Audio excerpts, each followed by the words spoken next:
back, everyone. Welcome back to another weekend edition here of the LiuLi Cup. LiuLi Cup weekly number 7. Your weekly dose of LiuLi Cup action. I'm of course Joseph VIP. With me, I'm joined by these amazing players, by the people in chat, and by my plushies as well. Welcome, one and all to the first series of the broadcast. Exclamation mark and B in the chat. Have a look at the bracket yourselves. The bracket is live, the bracket is stacked, and oh, I can hear myself. There we go. The bracket is live, the bracket is stacked, and we are jumping into the round of 16. And spawning in the top left-hand corner of MaNa, we have the blue Protoss player. The blue Protoss representing Team Little Fairy. It is Shameless. And spawning in the bottom right-hand corner, we have the red Zerg player, the red Zerg player himself. It is YoungYakov. Whew, here we go. And if you're in the chat, you know what time it is. It is Gamba time. Predictions are now open. Place your bets on who you think will claim the series, on who you think will advance on. Oh.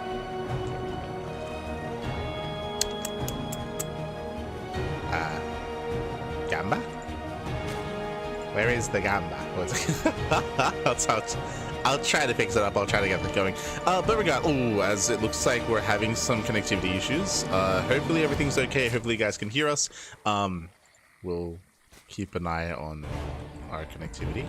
So now we're getting to our openers. So far we do have our own gate expand. Standard open out to Shameless, likewise YoungYakov going hatch gas pool.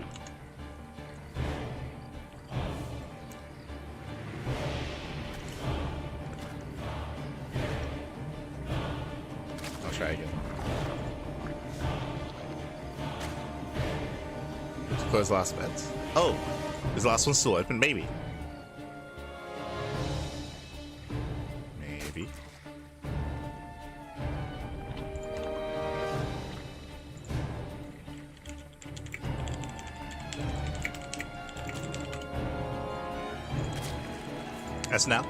As now we are going to be getting to our initial setup. So far everything's looking normal, and welcome once again to MaNa. MaNa is one of the larger maps in the map pool, and I'm really excited to see how Shameless and YoungYakov compare. In my eyes, they are actually quite close in skill, both Shameless and YoungYakov, and we'll see who can come out on top here. Of course, YoungYakov, when he went on a tear last night, if you were here for Tuna Cup, you would know who did YoungYakov beat. He beat Wayne, he beat ByuN, he beat Wayne, ByuN, and Geralt, and he went all the way to the ace match against Nightmare. Like YoungYakov, he had a crazy performance last night, taking down big names, and we'll see if we can do it again. We'll see if he can go on another insane run. He did not win the tournament, he barely did go down to Nightmare, but I do recommend the VODs. I do recommend checking out YoungYakov's performance. It was very impressive, and we'll see if he can impress once again. We'll see. Now, what I will say specifically regarding YoungYakov's EVP, we do expect all-ins. We expect all-ins, we expect aggression. He did almost purely all-ins against Geralt and against Nightmare, so we're expecting him to go along those lines here as well. We'll keep an eye on the drone count. So far, YoungYakov just getting his third base, just opening up hatch gas pool. He is droning, he is saturating, but what we're expecting is 3 base saturation and 3 base all-ins. Is what we're expecting. Also, if you're in the chat, yes, predictions are now open, so you can place your bets, you can place them. It's all good. Get your gamba going while you can.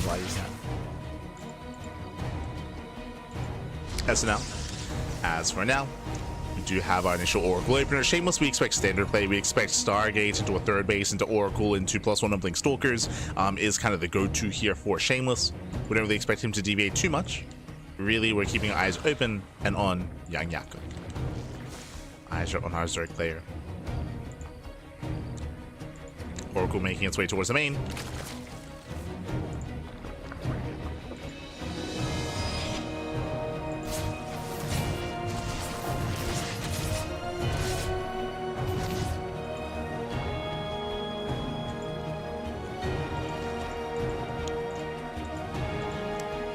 Shameless cells rotate around.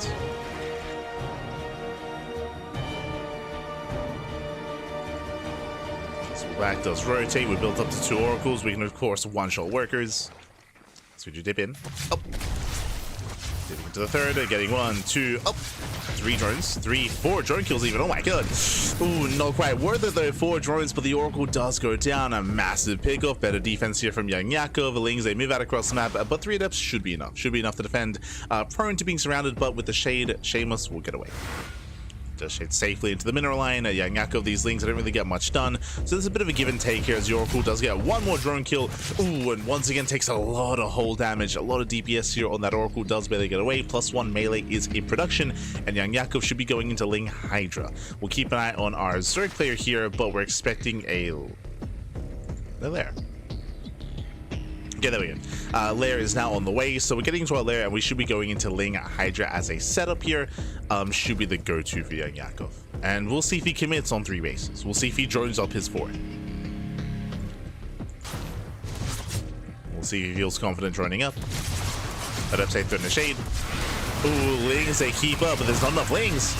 Yeah, Adepte will take the fight. They shut down the Lings, they bust into the mineral line, and Shameless is getting damage done. Getting 1, 2, soon to be 3 drone kills shading into the main base. Again, the Lings for defense are brutal here, as Adepte trades so well against them. And nice positioning behind the mineral line. Shameless trading as efficiently as possible. Got 4 drones in total. Oracles are moving in. Shades into the natural. Gets 1 more drone. Gets 5. And the Oracles are moving out. And from here, YoungYakov falls behind. He's taken too much economic damage. Now, I assumed he was going to be going Ling Hydra, but no, my apologies. I did miss this, the Roach one. Did go into Roaches. Roach speed has begun. And after taking all those losses, YoungYakov, he might not re-drone. You can see here, he's actually undersaturated, but never mind. He throws down a Visage a bit. He's taking up. He is going into a longer game. He's investing quite heavily into all these Zerglings, but YoungYakov doesn't tend to recover and macro out of this. Right now the pressure is on YoungYakov. Blink is not done. Ooh, yeah, no blink. Lings are gonna surround. Very nice catch. Getting 1, 2, 3 Stalkers. Can we get 4? That's 3 Stalkers going down. Looks like a 4th Stalker will fall. We'll get a 5th. And where are the Oracles? The Oracles are taking their time. Yeah, they were out of position. Another Stalker kill. And Yakov, he's able to trade very nicely here. Trading up minerals for gas. Does trade well. Didn't get the expansion. That would have been the ideal, is the Stalkers and the base as well. But does at least get some damage, and behind this, Hive is on the way. Now the question becomes, what are we doing with this Hive? Well, we do have melee upgrades, and we have seen YoungYakov be quite fond of going into ultras in this matchup in ZVP. My concern here is that typically to get into ultras, you do need a really good economy. You need a solid economy to be able to afford that ultra tech and to be able to get into those upgrades, as it's very upgrade intensive, getting into Kindness plating, getting into ultra speed. So we'll see if YoungYakov does head in that direction. I'm leaning towards ultras here, but again, YoungYakov still has a ways to go.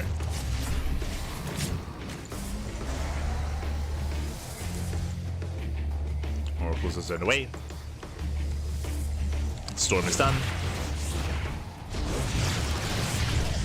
Shameless taking up in towards Skytoss. Fleet Beacon's on the way. Shameless going to be turtling up and embracing that late game. Meanwhile, Hive is still not yet done. Yakov, he's prioritizing his gases. Solid call. Again, he does need those gases. And there it is, Ultra Cannon. As we mentioned before, +1/+2 melee was indicative of ultras, not just that, but also just the playstyle of YoungYakov. He does really enjoy ultra tech in ZVP. This is a way to kind of brute force your way into bases, onto High Templar, and to just break expansions. But as we were alluding to, it's quite intensive resource-wise. Ultras, they're not cheap. They're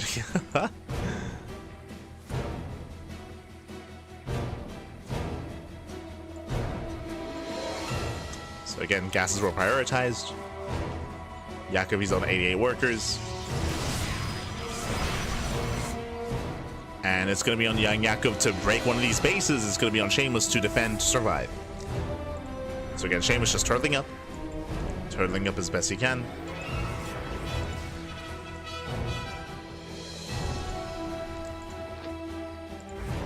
And as you can see here, there are multiple attack pods. You can poke in towards the left, towards the top side. There are 2 entrances, towards the center, another entrance as well. So Shameless here to defend these 3 locations. Ultras are on the way. Spire likewise gets thrown down for YoungYakov.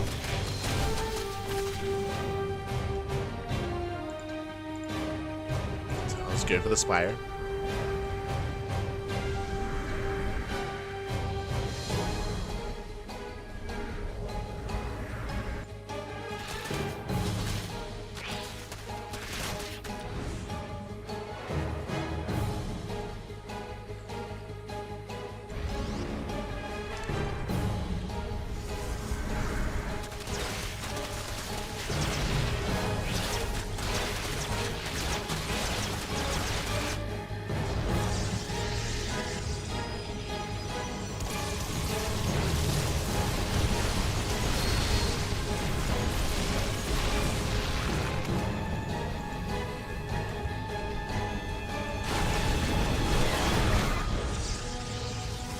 Shameless now taking a fresh base. This is actually a really crucial moment. Shameless on 4 bases can max out. On 5 bases, he can build a bank, as Shameless is maxed. And Yakov, I mean, that's one of the things about MaNa here is that this center base is a little bit more defendable. It's on the high ground. Yakov, he has to fight for it. He cannot just let it get up and running. Oh, gets High Templar. Comes in for the surround. Does catch 1 Templar. Gets an Immortal as well. But he's going to try to keep chasing. Storm's hopping up. We tank the Storms. Ultras are not quite able to close that distance though, but he will go on top of the expansion. Yeah, the fifth base should go down. It's going to be quite expensive though, as Ultras are falling. Losing 1, losing 2. Yeah, the Ultras are a little bit trapped. And most of the Ultras will go down. Yeah, you can see YoungYakov plummeting supply there. So, on the one hand, yes, killed an expansion. On the other hand, the bank isn't really there for YoungYakov, and that might just be game, to be honest. that fight might just have been game, as now Shameless can counterattack. This base is just so close, so this expansion will fall. And YoungYakov needs time. And we spoke about it earlier, how expensive Ultras are and how expensive this army is. And you can see YoungYakov, he can't max out. Like, he just cannot max. He's not quite there yet. Trying to go for a desperation counterattack. He will catch reinforcements. Nice surround of the Immortals. And Shameless doesn't stop. Yeah, he should. Shameless, he should not stop. He's going to keep on pushing.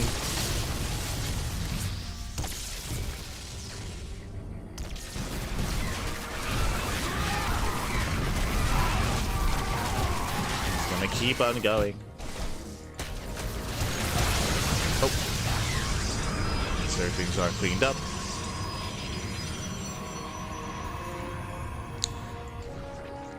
Shameless pulls away. He defends his center base.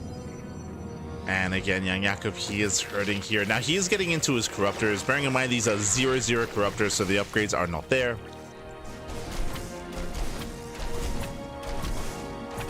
Resources are lacking here for Yakov, as he has yet to take any additional gases, or the replacement gases, I should say.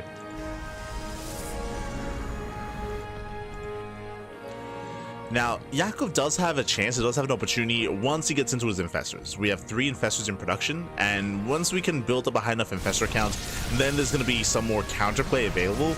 But until then, Shameless is in the driver's seat. He's in the driver's seat. What is Shameless lacking here? So he has too many Stalkers, I would say. That's a lot of Blink Stalkers. Ideally, you want to shave off some of these Stalkers and replace them with Archons and more Immortals. How many Immortals are there? So far, 5, soon to be 6 Immortals. We could do with more, and likewise, we can do with more Archons as well. Stalkers are very mobile. That's their advantage. But in a head-on fight, we can do better.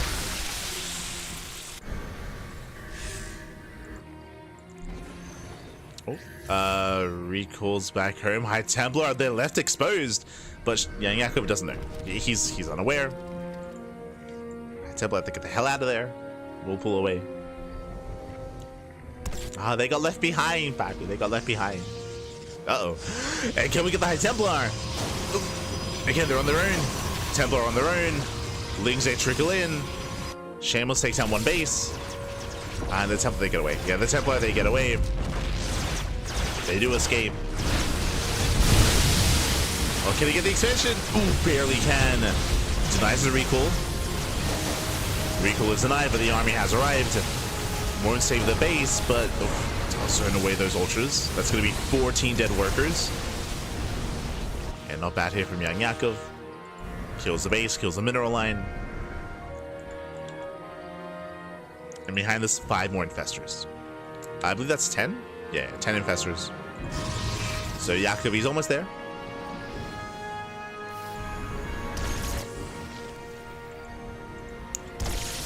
Yakov is almost at the higher infestor count. He already has research neural. We're getting into lurker tech. Oh, it's just a little bit awkward tech-wise here to transition out, especially without range upgrades. But he's making his way towards lurkers.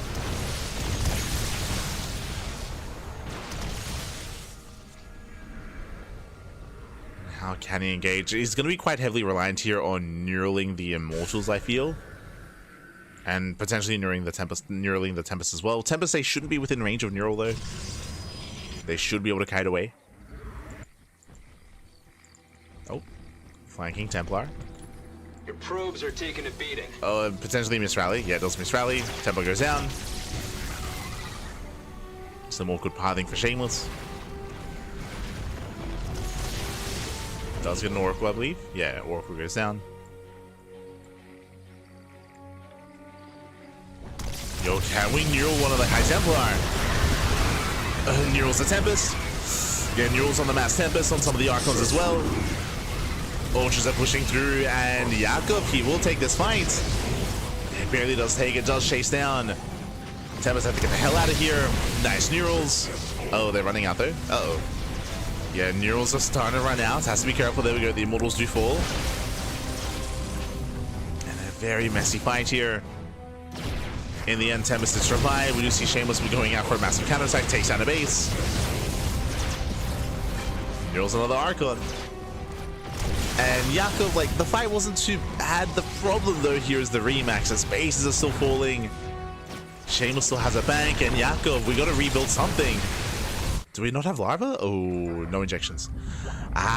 No injections here. So his Larva is limited. Bappy, do we not have queens? Where are they? Oh, the queens, what's going on? we have to inject. We have no Larva. So YoungYakov, he can't actually remax. We have to inject, Bappy.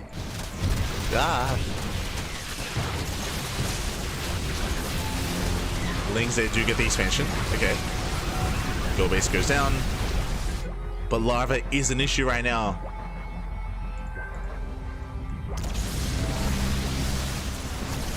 The queens are here to transfuse. I mean, that is a lot of transfuse energy. Ultra's moving in. This is again mainly a Stalker army. We spoke about it earlier, but Stalkers they don't really scale this well into this kind of game state. And how many Immortals are left? Okay, 6. They're not all here. Ooh, the Immortals are left behind. Shameless F2, Bappy. We gotta keep up the Immortals. We need them on the front lines. There we go. Neurals are coming in.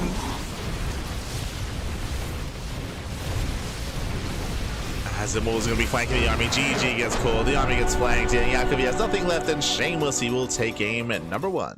GG.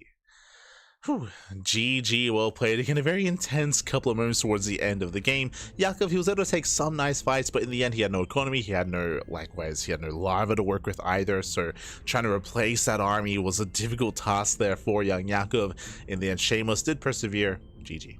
Got his 5th base up and running, built up a massive bank, and was able to take those trades, take those fights, and overall. Congratulations. Shameless still taking lead in the series, and now we're getting to game number 2, and we'll see if Shameless can close it out here and now. We'll see if YoungYakov can fight back and force the ace match. Let's go. Let us go. F2, Bappy. Yes, the discipline from Shameless was hurting him, Bappy. Was hurting him. He had a bunch of supply just chilling off to the side. Too much discipline.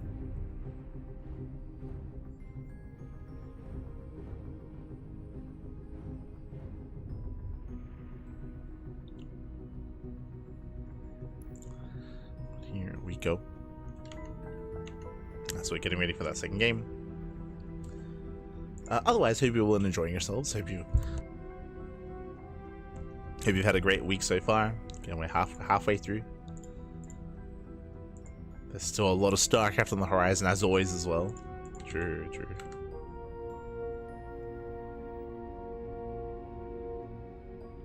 Tomorrow, of course, is going to be the Podcast. We have MSO on Friday. We have Maestros, the game of the weekend. That's going to be the big event, of course. Maestros, the big event happening in France. The offline event. I do apologize for not being able to cover Pegasus Cup this morning. Unfortunately, we weren't able to. Unfortunately, I was just unavailable to cover it live. But we should be covering it via replays over the weekend. Should be able to do a replay cast. Fingers crossed.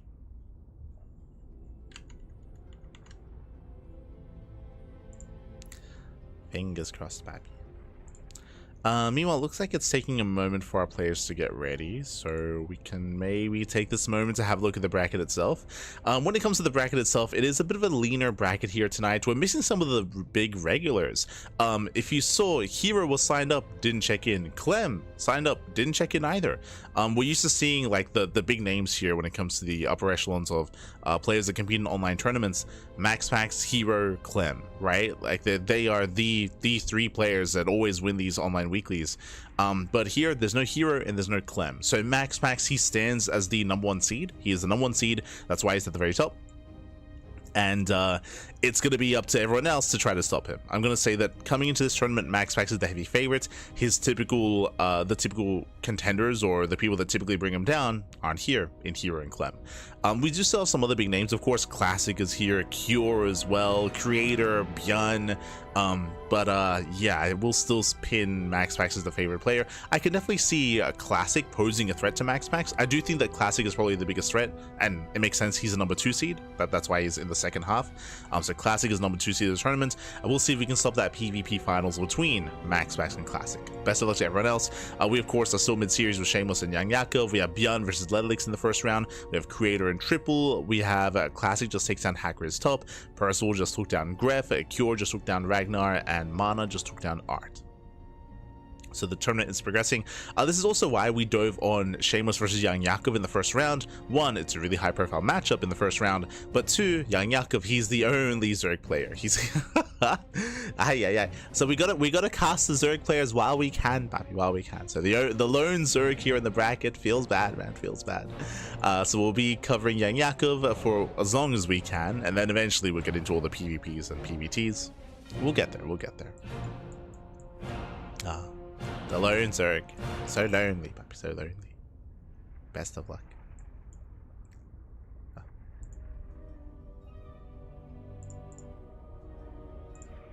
As hopefully everything's okay in regards to game 2.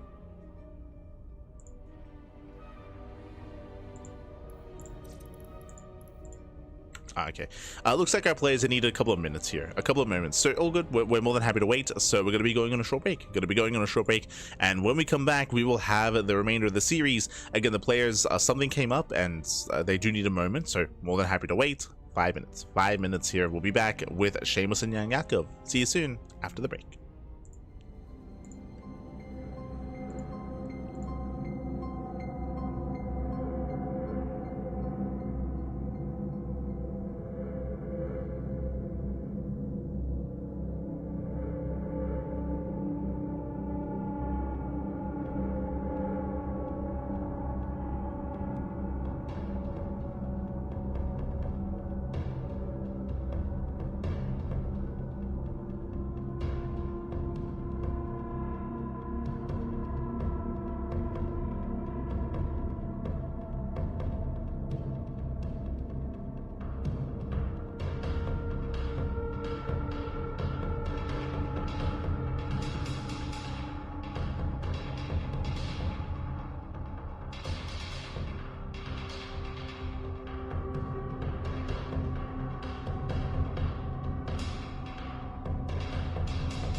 Welcome back, everyone. Welcome back. Ooh, I do apologize for the extended break. Something did come up. The players were unavailable, but now we are back. Now we are here to continue the series as we are mid-series in our first series of the broadcast. And here we go. Spawning in the bottom right-hand corner of Incorporeal, we have the red Zerg player, the red Zerg player himself. It is YoungYakov. And spawning in the top left-hand corner, we have the blue Protoss player. The blue Protoss representing Team Little Fairy. It is Shameless. Ooh, here we go again. Shameless, he is of course leading the series 1-0. Shameless, he was able to incorporate and embrace the late game on MaNa, get up to 5 bases. We saw YoungYakov attempt to stop him. Yakov, he did go into Mass Ultra. He was able to knock down some expansions, but YoungYakov himself did not have the best economy. So even though he was knocking down bases at a cost of 4, 5, 6 soldiers at a time, he couldn't afford it. He couldn't quite afford it. It was some brutal trades, and in the end, YoungYakov, he kind of tired himself out, if you will. He just ran out of resources himself. On top of that, Shameless was also knocking down bases when it came to his main Skytel's pushes, and in the end, Shameless did outlast YoungYakov. And now we're getting into game number 2. Now, after seeing game 1, I would expect to see YoungYakov be more aggressive. If you recall, I did mention at the start of the series that we expected YoungYakov to go for all-ins, to go for 3 base all-in after 3 base all-in. But alas, we saw that he did have a more macro approach, even despite taking some economic losses to the Adepts and to the Oracles. So we'll see if he does adjust that here, or if once again we go into the late game.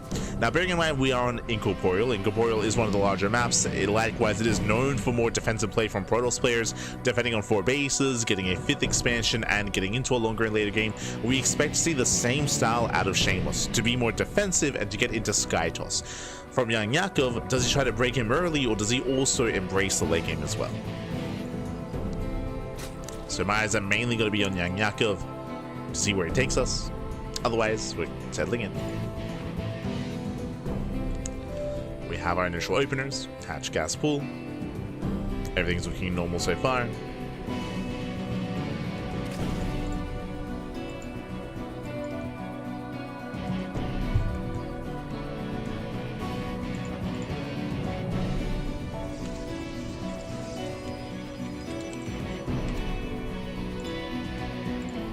Likewise, you have link speed on the way, pulls out of gas, soon to be taking a 3rd base. Again, everything's just looking normal from our Zerg player. On the side of Shameless, let's go for a Stargate opener out of our Protoss player into a 3rd base, in towards most likely +1 and blink. We'll keep an eye on the Twilight Council timing. If it gets thrown down earlier than normal, then he can go for an earlier blink timing to break the 4th base, or we could even see Glaive Adepts as well out of Shameless, depending on the timing of that Twilight Council.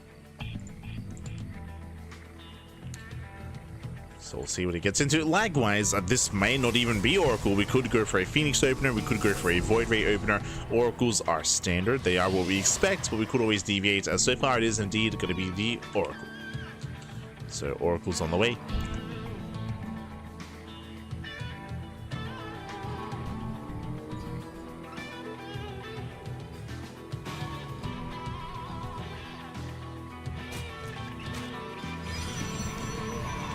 Oracles in production. Throwing in extra gateways. From here, we should soon be expanding. I will say there is an earlier 3rd gateway though at a Shameless. Interesting. Usually you'd go up to 2 gateways, then take the expansion. But here the base is going to be a little bit delayed here in favor of the extra gateway. What does this mean? This does mean that Shameless will have extra Adepts. He's going to have extra Adepts, vanilla Adepts, might I add. I believe this should not be Glaives or anything like that, but extra vanilla Adepts here to get damage done across the map. It means that if YoungYakov does delay and does skip a link production, then he will be punished. So if I one drone, just the one. Oracle is pulled away. Lings they poke in. And YoungYakov, he does not scout to the 3rd gateway. So no scout into the main. Twilight Council gets thrown down. That is... I was going to say slightly earlier, but remember, it was a delayed expansion here, so... I would say more or less a relatively standard Twilight Council timing. But I don't see a Forge. Oh, that's your Oracle gets very low.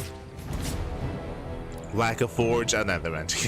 I was gonna say lack of Forge is indicative of something like Glaive Adepts, but Forge gets thrown down, so we are expecting Blink.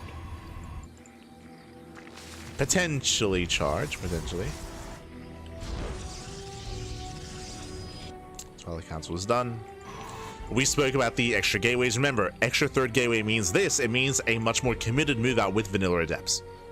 And how many lings? 7. Ooh, 7 lings, and YoungYakov is droning. This is going to catch him off guard. Again, you do not expect this many adepts unless there was a third gateway, which YoungYakov never scouted. And here come the adepts. They're going to be shading in. They have a lot of potential. Queens are trying to keep up. Shades, all 3 do shade in between the bases. Making way into the main. Ooh, attempted stasis traps are going to be denied. Or attempted support from the oracles. Adepts a trade well against the Zerglings, cancels a shade, that takes care of all the lings, pushing into the middle line. 1, 2 drone kills, 3, 4. 4 drones going now, we gotta count. Getting up to 4 workers. Does cancel the shade, takes down the spore. That does mean the oracles have more access to the main. And this is worth it. Like, so far, this is brutal damage. 5 drone kills, kills the spore, denies mining in the main base for a very long time, shades into the natural, and finally gonna be cleaned up. Finally, this is cleaned up. But remember, it's not like this was an all-in. This wasn't committed. This was only a third gateway, and now we follow that into +1 of Blink Stalker into the mid-game. We do see that YoungYakov was forced to make all these lings. You can see in the worker tab, we do see YoungYakov down in workers, so economically he's behind. He's behind that of the Protoss. Shameless is in a better position. These lings have potential, but it's a shield battery, and Shameless he defends. Shameless he defends well, he deflects. Shameless takes the lead. So stronger start here from our blue Protoss. And again, unfortunately, YoungYakov, he just didn't really know what was going on. He didn't see the move out. You can do one of 2 things. Either you scout the extra gateways, or you see the move out. But remember, there was no scouting overload here on the right-hand side. There was no scouting Zergling either. So just a very late reaction, very late realization, and Yakov falls behind. And what do we go for? Roach Warren and Spire. Ooh, okay. So Spire should be for muta play. We're going to be taking up into mutas. Queen gets called out. We were out in the middle of nowhere. Queen goes down. And if this goes unscouted, this is a way to bring it back. Yakov, he can pop off. He can get across the map. He can deal critical damage. Shameless checking his vision. He has yet to confirm. Now, Shameless did open Blink, so he does have some anti-air ready.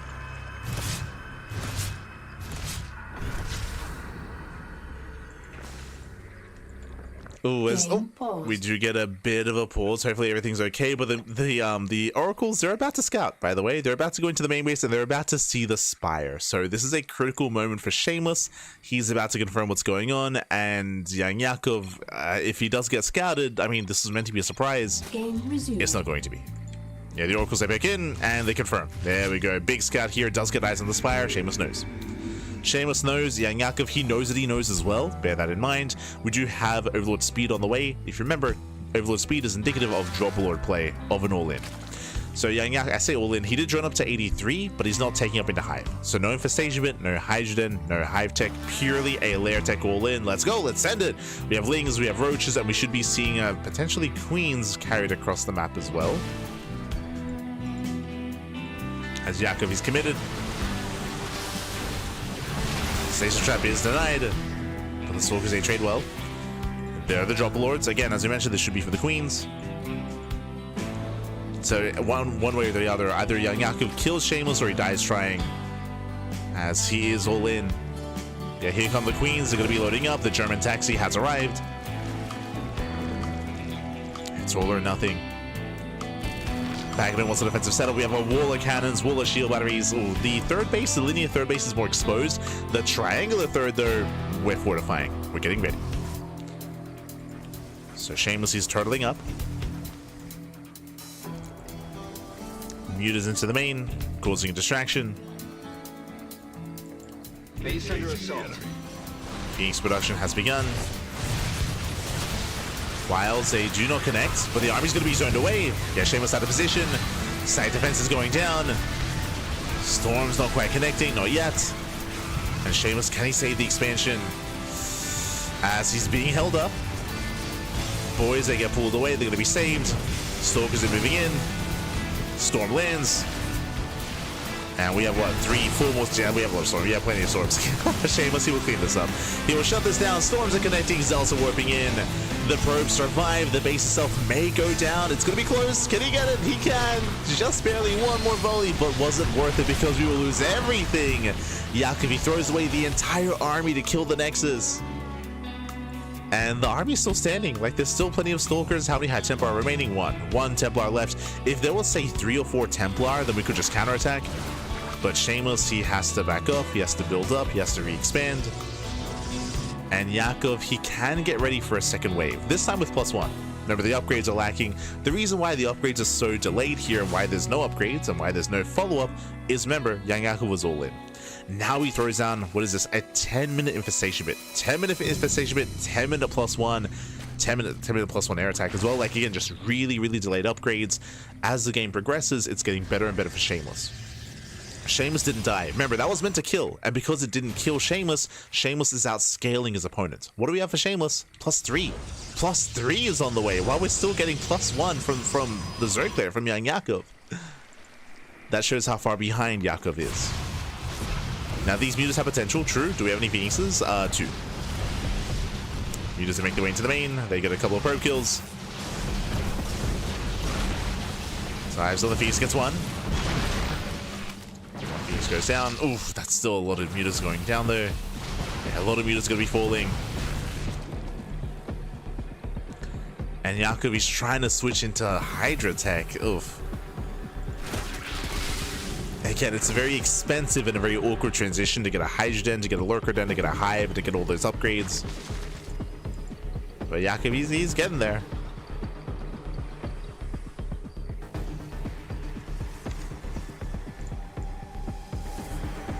Since that is doing way more damage than it should have done. I believe that's in regards to the early Adept aggression, but again, it's because it went unscouted. It was not standard. It was not a standard opener out of Shameless. Going for the 3rd gateway. Meanwhile, oh god, YoungYakov, as he will lose all the mutas. Yeah, not a single muta escapes. Every muta goes down. Brutal losses. An expensive loss there for YoungYakov. Stasis trap goes off, and Shameless, he's just snowballing out of control. Remember, the soup does lie. The soup does lie here. YoungYakov, he might be maxed, but he's maxed out with a subpar army. He's maxed out with Roach Hydra with 1 upgrade. With +1 range, no carapace, just +1 range, +1 melee. All the Hydras going down.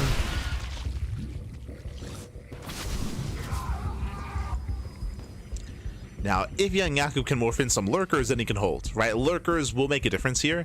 We can see that the Lurker Hive upgrades are still on the way, though, and there are 0 Lurkers ready for this. Lurkers could elongate this game, but without them, Shameless should break through. Yeah, storms are coming in. Yakov, he cannot engage. He tries to snipe the High Templar, nice control there from Yakov, but he doesn't quite get it.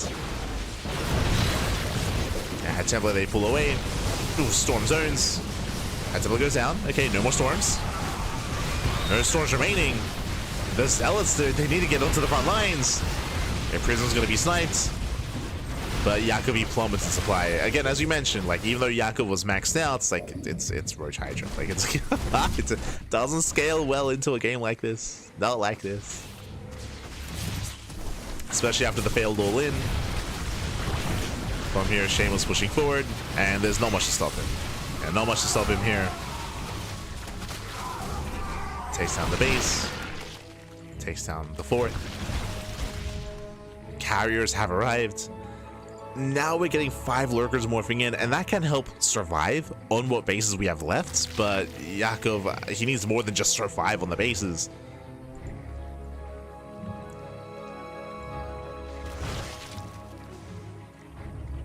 I see me. Where was Mixu in the brackets? Where was Mixu? Smurge, papi, smurge. Ah. But yes, YoungYakov, he is the only Zerg player left in the tournament. The Zerg hope, papi. He's the hope. Ah. Por favor.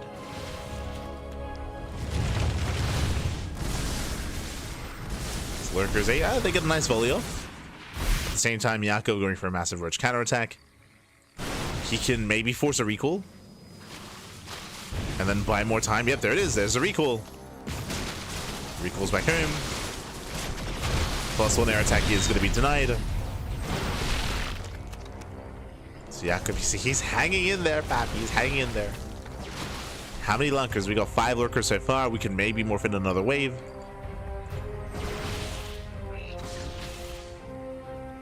Laundry time doesn't wait. Ah, no. Ah, no. Not laundry time.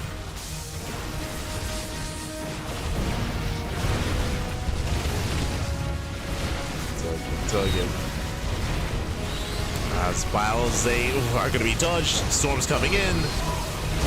My Kerber shot can only do so much. Only so much back. But the lurkers are putting in a lot of work. Oh my god. The lurkers, they pop up. Lurkers trade well. The carriers, they were lagging behind, but GG gets called regardless as the carriers move in, and Shameless will take the series 2-0, advancing on to the quarterfinals. GG. GG, well played. Shameless, he will claim the series. He will advance on. My condolences to YoungYakov, as again, he did have a really strong showing last night in the Tuna Cup, but here again, Shameless did attempt to go for longer game states, or I'd say that at least in game 1, he was shut down. Here in game 2, especially after early damage, here in game 2, he had a really rocky start due to the 3-gate follow-up. He did miss all the adepts. We had, what, 6-7 adepts moving out across the map, unscouted. Yakov was not ready. He did fall behind early on, and then he turned that into a big all-in with Roach, Ling, Queen Drop, and Muta Harass as well. Really expensive kind of setup there, and in the end, he did kill the base, did kill the 4th, but it cost him everything. It cost him so much. It was a brutal trade. Got the base, but at the cost of his entire army, which was not worth it, as Shameless just outscaled from there. GG. GG, well played with that. Congratulations. Shameless will claim the series, and we are now getting into our next matchup. We're going to be following Shameless into the next round. Exclamation mark, be in the chat to have a look at the back yourselves, but here we go. We have some updates. We have Creator. Oh, Creator takes down ByuN 2-0. Creator, he's going to be waiting for the winner of our next series, Shameless versus MaxPax. Oh, we're in the PvP portion of the bracket. Ah, no. Ah, no. What have we done, Babby? What have we done? So we have a Protoss confirmed for the finals. Will it be MaxPax, Shameless, or Creator? Yet to be determined. Yet to be determined. Meanwhile, we do have Classic. Classic takes down Percival 2-1. Big win there for Percival to make a series out of that, to force the ace match. Very impressive. Scrolling down, Cure takes out MaNa 2-1 as well. Also, I should echo those sentiments. Big shout out to MaNa for taking a map off of Cure. So impressive play by both MaNa and Percival for making a series out of that.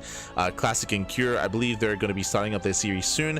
Technically, I could jump on that series, but let's follow the upper bracket here. So we're going to be following MaxPax and Shameless into Creator into the grand finals. Best of luck to Classic and Cure. I can see that going either way. I do favor Classic, of course.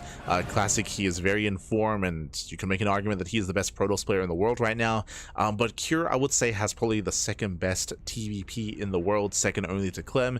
Cure's TVP is definitely on point, but can he take down Classic of all players? It's going to be a spicy one. It's going to be spicy, man. Oh, so best of luck. Best of luck to the two players as we are delving into our PvPs. Videos are underway, and we'll soon be getting into Shameless and MaxPax. Just catching up with the chat. If the PTR didn't have Storm the size of the sun, I would say my Kerbal would have won that fight next patch. I mean, what I will say, I'm sure this sentiment is being echoed by many people out there, is the most exciting thing, of course, about the PTR is the most recent update, right? It was less than a week. It was like 4 days, right? It was like 4 days after the PTR went live that we got a PTR update, which, is that unheard of? I would have to, we'd have to check, right? But I don't know if we've ever had that fast of an update and that fast of an amendment to the patch. At least in a very long time, right? When ESL were handling things, we often wouldn't get an update to the PTR, or it would be after a month or something. So yeah, we had a really fast update, and I mean, that's a good thing moving forward, because what that tells me, at least, and maybe, I would say I'm well within my right to assume this, is that this is not the final version of the patch, right? Like, we're probably going to get more updates. If it took 4 days to amend the patch, we're probably going to get another one, and then another one, then another one. You know, we have like a month or so for iteration in regards to the PTR, and I can see the PTR changing quite a bit over the course of that month as we refine the patch, refine the PTR, and hopefully find a nice place where we can settle. So yeah, exciting things, exciting times moving forward here, as I think a lot of us just assumed that we would not get this much attention from Blizzard, but we're getting it. Blizzard cares. Someone at Blizzard cares. Someone. Crazy.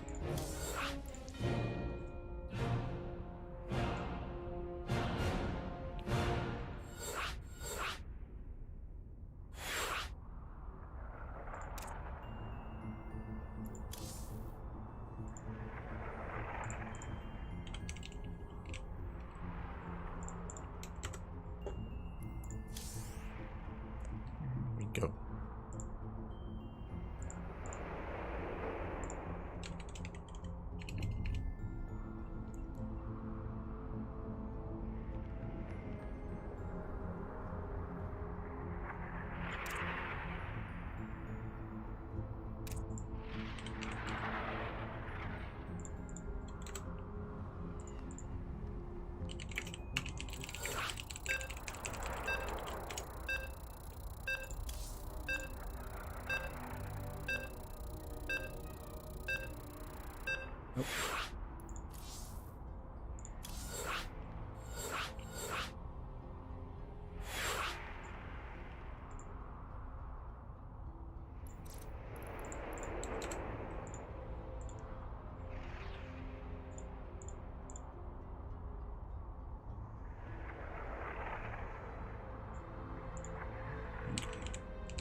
Welcome back to Rank Roulette, the game show where we watch your...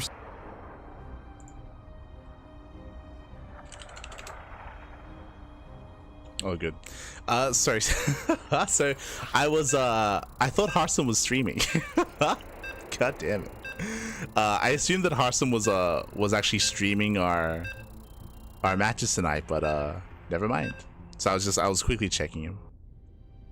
I was quickly checking his channel. Never mind. Hearthstone. Basically, I delayed us to invite Hearthstone to the lobby, but he isn't casting today.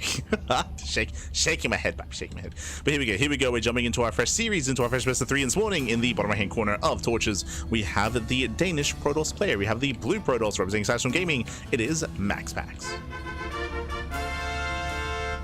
And spawning in the top right hand corner, we have the red Protoss player. The red Protoss representing Team Little Fairy. It is Shameless.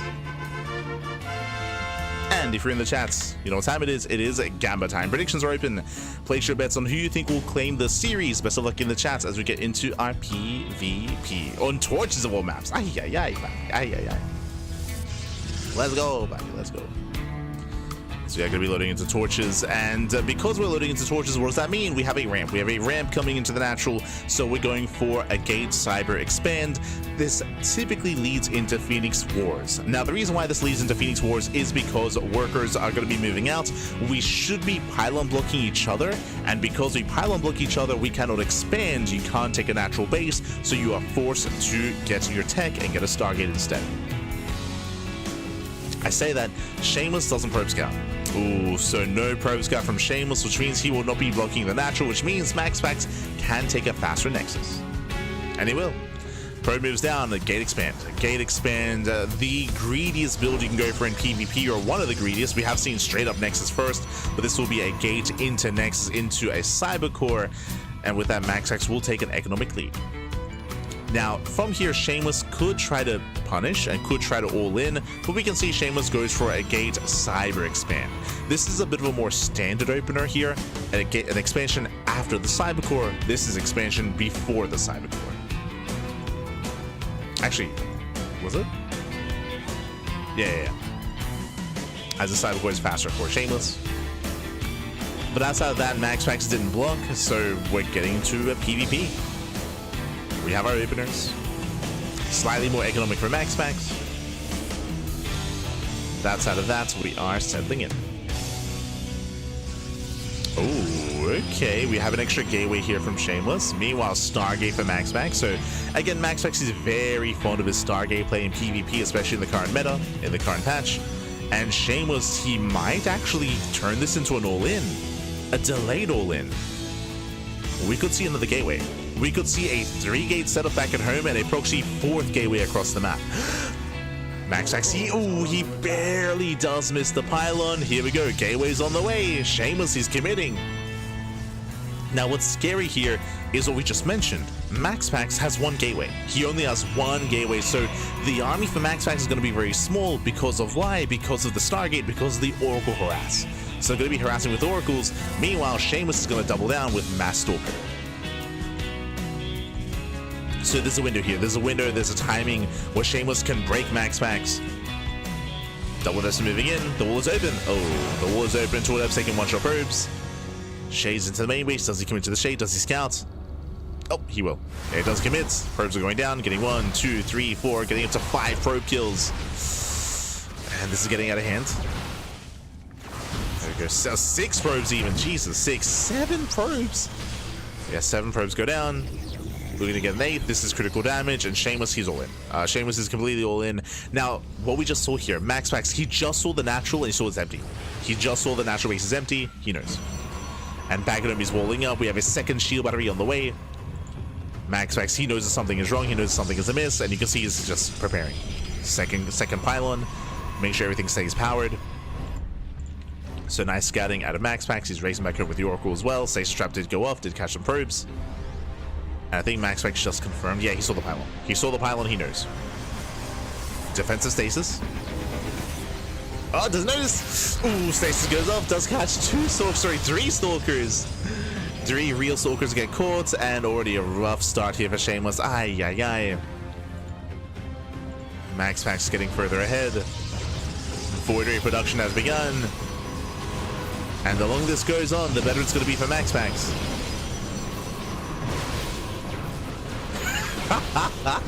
You're an animal, Ice Thought. You're an animal. GG gets called. The all-in fails, and MaxPax, he will take a lead in the series. GG. MaxPax barely misses the proxy, just like Light did on ladder earlier. He's basically equal to MaxPax. Cap. Oh no. I was live earlier today. For those that are curious, I used to stream a lot more often on my personal channel. I used to ladder stream, but because we've been so busy casting so much, especially this year, the last time I properly had a ladder stream was like 2-3 months ago. Like, it's been a long time since I was like actively playing the game. Because of that, I'm very rusty, but I did actually stream earlier today before the cast, and yesterday. Past two days I was laddering, and I'm very rusty. Again, it's been a long time since I properly, basically the last time I actively laddered and I was actively improving and I peaked in skill was when I was getting ready for the show match. If you remember, I played a big brain bouts against Zombie Grub, and that's when I peaked. Like, leading up to that, I was playing so much to get ready for it, but ever since then I've fallen off. I barely play, just because I had no time, unfortunately, but I'm trying to get back into it, trying to find some time to ladder.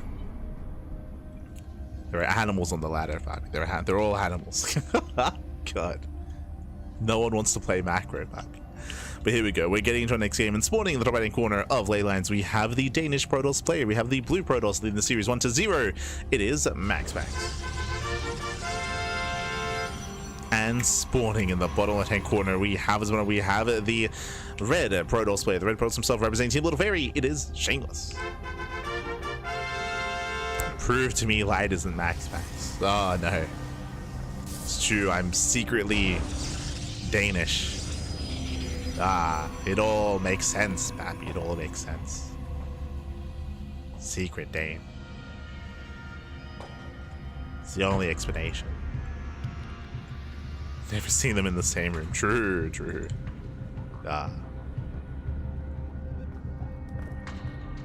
I'm not a Protoss player though. I don't what are you talking about? Aye.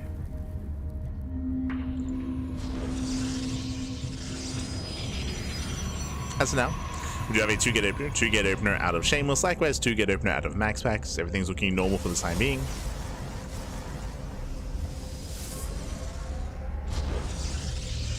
As a reminder, the reason why we're not getting any kind of low ground setup is because on Torches there was a ramp coming into the natural. Here on ley lines, no ramp, right? There's no ramp. It is unsafe to go for those more greedy openers. So 2-gate all around. From here, we can commit into a proxy, we can go into tech first, or we can expand.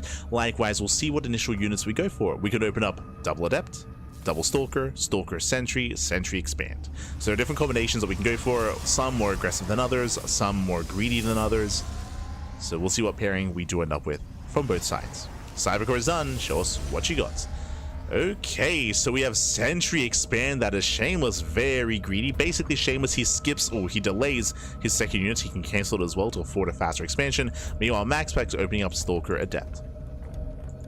The purpose of the Adept is to get across the map, is to shade across the map as quickly as possible, to scout and to apply some pressure here. You can see Shameless getting ready for his expansion. MaxPax will go for his Stargate before Nexus. So faster Stargate out of MaxPax, and Shameless looks like he makes a Sentry and looks like he will not cancel the Stalker. So Sentry, Stalker into expand. Nice pylon block. Shameless does block. Shameless, because of the pylon block, he also scouts the first unit. He's aware. But Shameless, he did not scout the main. He's not aware of the tech. He does know that there's a delayed expansion. There's a higher chance that there's going to be tech first. And the hallucination does move out. So hallucination's on the way.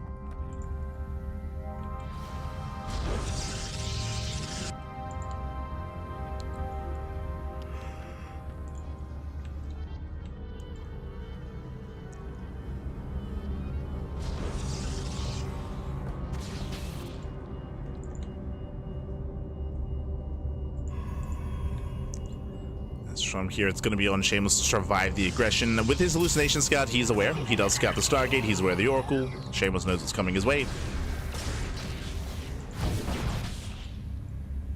Shameless, he knows.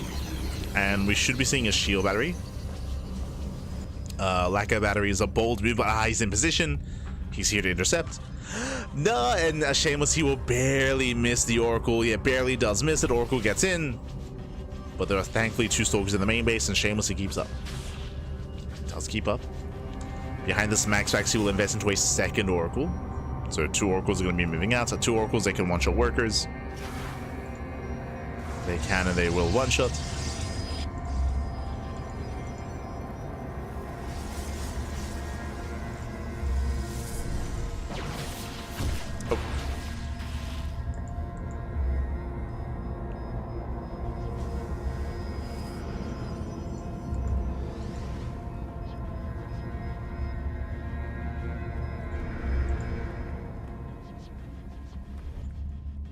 So far, Shameless is keeping up. In position. MaxPax moving out. Behind this, getting extra gateways, going for his own Twilight Council in towards, I would imagine, Blink. Shameless, of course, has a faster Blink because he didn't invest into a Stargate.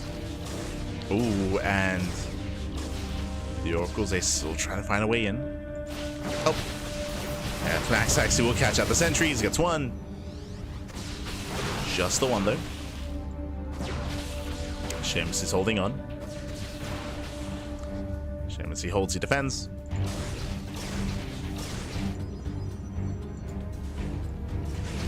There's the natural.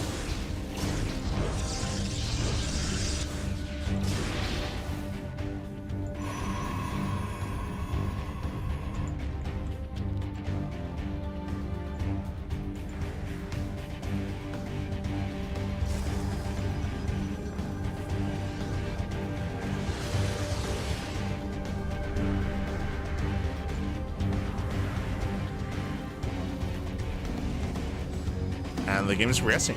This game is progressing. MaxPax still has a lot of potential. He has kept both of his Oracles alive, so he still has his Oracle towards the left, towards the center as well. So there's 2 Oracles up and running.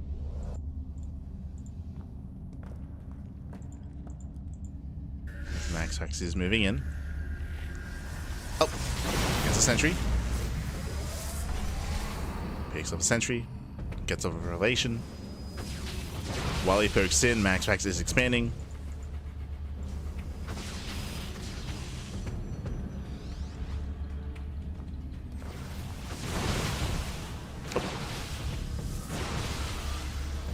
And you can see MaxPax trying to bait him into the stasis. Aye. Just trying to bait him in. I believe Shameless is aware. I'm hoping he is. Jesus. Yes, he doesn't take the bait.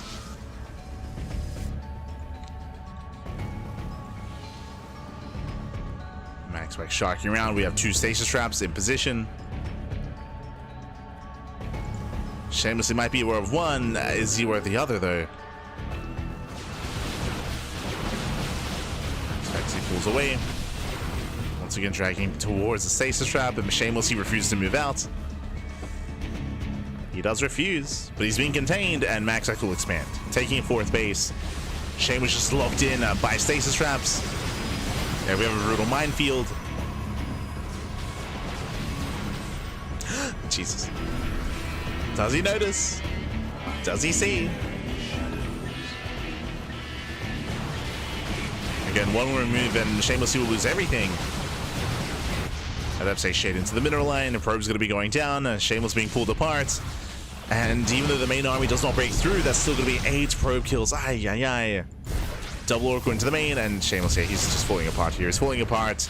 Losing probes to the natural, losing probes in the main base, and losing probes here at the 3rd as well. Tri-prone to tank out of MaxPax. Observer has arrived. Shameless, he can see the stasis traps. He sees, Pat. He knows. Jeez, oh no, despite that. What was the purpose of the Observer, Pat? So, brutal move command. And brutal move command here. 18 probes going to be falling. MaxPax, he has a greater concave, thanks to the stasis trap. And MaxPax is just overwhelming. Oracles, they get into the mineral line once again.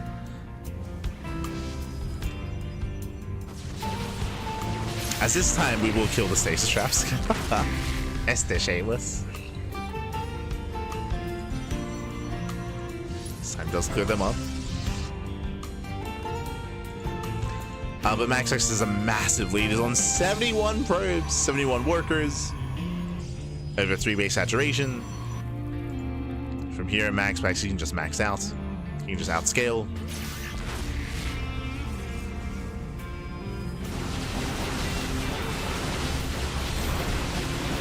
The supply disparity isn't there yet, but we're getting there. As MaxPax, he has charge. Double Oracle into the main base, just getting Revelation. Stalker's moving in. Celerama was attempted. Now, thankfully for Shameless, there's no War Prism. If there was a Prism here, then MaxPax could just reinforce across the map and just commit and just break through. But his reinforcements, his warpings are delayed.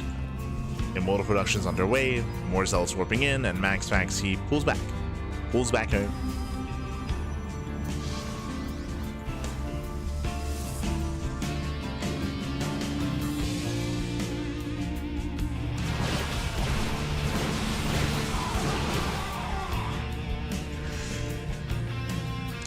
Moving in.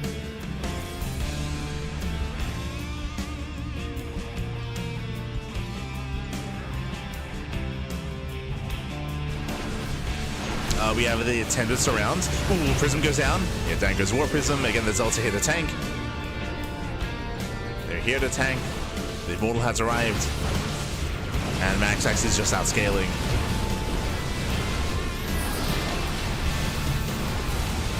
MaxPax moving in. Again, he's got the better position, the better concave. Nice bait on the stasis trap. The Immortal is going to be targeted. Yeah, a little bit of mispositioning there from MaxPax, but for the most part, he does take the better fight anyway. Voids are being pulled. Shameless getting desperate. There's another stasis. Does he blink in? Oh, we have reinforcements. Yeah, we have the reinforcements. GG gets called. MaxPax will overwhelm, and MaxPax takes game number 2 and takes the series 2-0. GG. Whew, GG, well played. Congratulations, MaxPax. He will claim the series. He will advance on into the semifinals. And the question becomes, who is up against him in those semis. Let's go. Shout out to Shameless. Shameless, he was able to hold his own for a time, of course, but and he had a cheeky build. He had a cheeky build in game one, but if you remember, he got scattered. Or if you remember, MaxPax, he caught wind of the aggression of what was going on. Specifically, his mineral line got scouted. He saw the lack of workers at the natural, and that prompted MaxPax to throw down shield batteries on top of the ramp and get ready for that defense. So he shut down the first game, and then here in game number 2, we saw the multi-pronged aggression and the power of Stargate play in PvP, going for the mass oracle. I say mass oracle, going for the mass stasis traps with only 2 oracles, and they did play a massive role when it came to catching units, when it came to harassing mineral lines, and pulling apart the attention of Shameless. GG. GG, well played. Whew, with that, let's catch up with the rackets as we have our upper semis. We have both semis even. Okay, from the top, we do have MaxPax. MaxPax, he advances on the face-off against Creator. Creator took down ByuN 2-0. So up next, we have MaxPax versus Creator in the upper semis. Scrolling down a little bit further here, we do have a Classic versus Cure currently ongoing. So Classic versus Cure is mid-series. Is anyone casting that? Is anyone aware? Let's double see. Let's double check. Let's see. Maybe Indy? Is Indy covering that series? Yeah, okay. So Indy, he's covering Classic versus Cure. So if you want to tune into the TVP, the lower semis, Classic is up 1-0. Classic is up 1-0, and we will be jumping into that if they get an ace match. So the plan is that we're gonna wait for Classic and Cure to finish, and then we cast MaxPax versus Creator. That's the plan. So if Classic and Cure go all the way to the ace match, then we will be on that series. Otherwise, it's going to be MaxPax and Creator coming up next.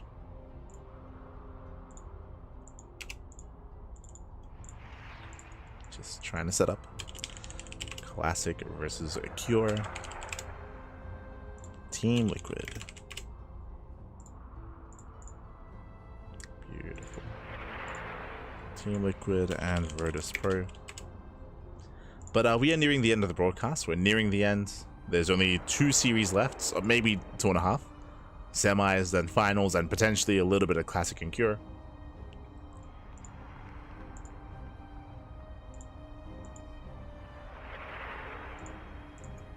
I'm gonna give you guys a link. Rex and Indy. Oh, there you go, there you go. But yeah, Rex and Indy, they do have that series.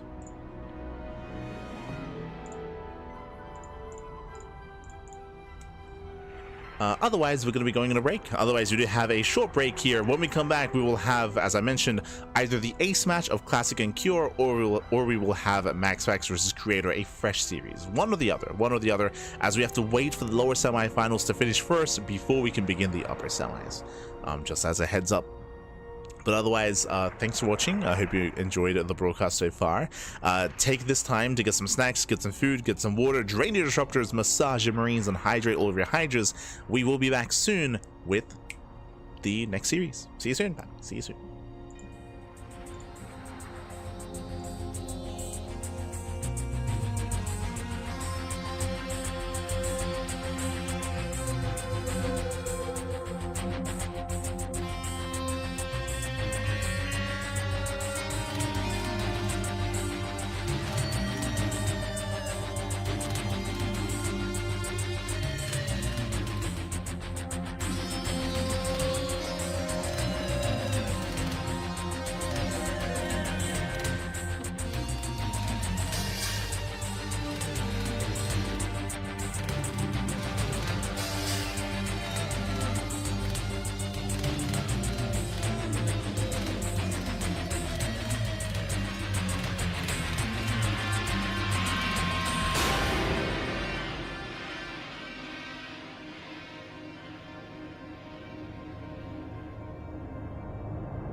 Welcome back, everyone. Welcome back. A very short break. I do apologize.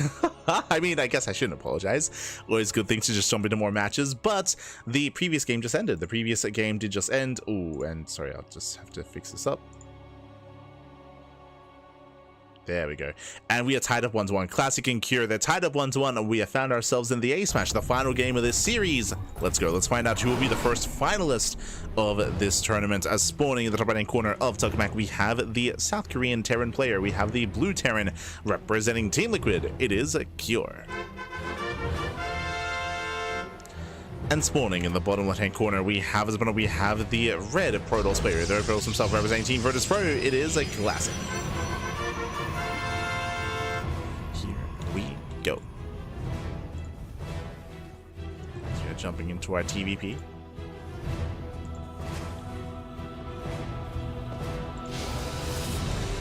Alright, going to be jumping in.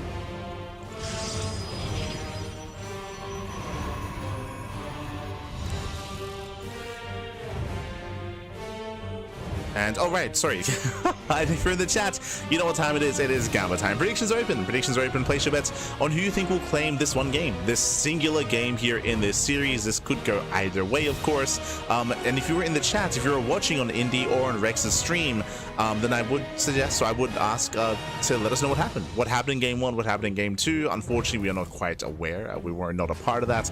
We were in our own matches, of course. But if you happen to be multi-twitching it up, then it would be nice to know. It would be nice to know. Otherwise, we're settling in. Now, when it comes to Classic style of PvT, I do bring this up quite often, but Classic, he is one that does thrive in the late game.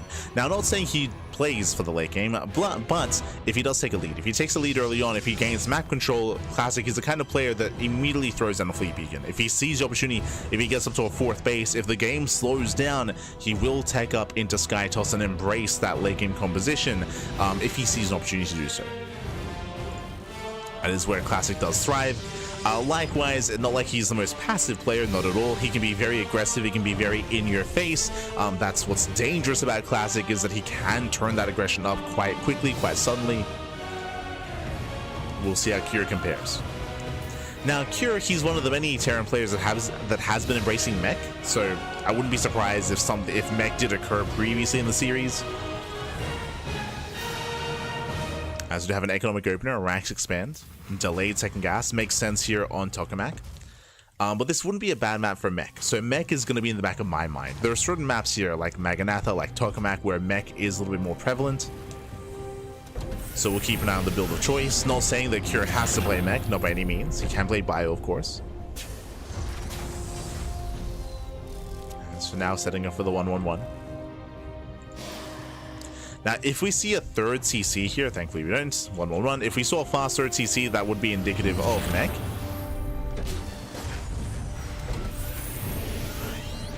So we'll see if Cure does end up throwing down a CC after the starport.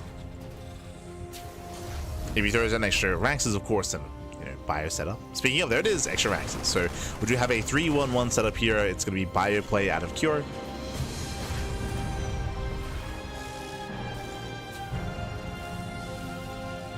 And we'll see if we go for the add-on slot. We'll see how Cure sets up. Oh, my apologies, going for a mine drop. Okay. So Medevacs on the way, setting up for a mine drop. Back at home, we do have a safe opener at a Classic, going 3-gate blink. 3-gate blink, Robo on 2 bases as well. When it comes to the meta of PvT, Protoss players have been playing safer and safer over the past couple of months. Even going this far, taking gases on 2 bases, and even going for a Templar Archives on 2 bases as well. So we've been seeing later and later 3rd bases from Protoss. We'll see if that's the case here as well. Oh, now he moves out. Okay, does move out, should now be expanding. Mine drop is coming in, a single water mine for Marines. The goal here should be for the mine to save its shot, to zone away the army. Oh, never mind. Water mine does waddle in. Water mine gets targeted, drop into the main base, does rotate around. And does unload. Gets a second probe. So far, 2 probe kills, pulls away. Not bad. Even delays the 3rd base. So delays the 3rd base, gets 2 probe kills. From here, he pulls away. I see in the chat. Please win, Cure, so we don't get a mirror matchup. Ah, no. True. Cure for the non-PvP finals. Gibbs. As classic, he's not rushing into Storm, going into Charge. 2 more gateways. We should soon be seeing our splash damage of choice, either a Bay or a Temple Archives. Both are viable, both have their own place. Sentry goes down. A bit of a misrally there by Classic. He may have tried to queue up a hallucination, but didn't have the NG for a hallucination instead, and the Sentry just ran in. Oh no. That's actually a brutal loss, as that will impact scouting. Classic can go straight for the main. Ooh, does blink in. Army's out of position. And we go for the add-ons. They're going for the reactors. Thankfully, Stim is safe. Imagine if Stim was here. Reactor goes down. Meanwhile, across the map, 4 probe kills. Landed Viking harass. Okay.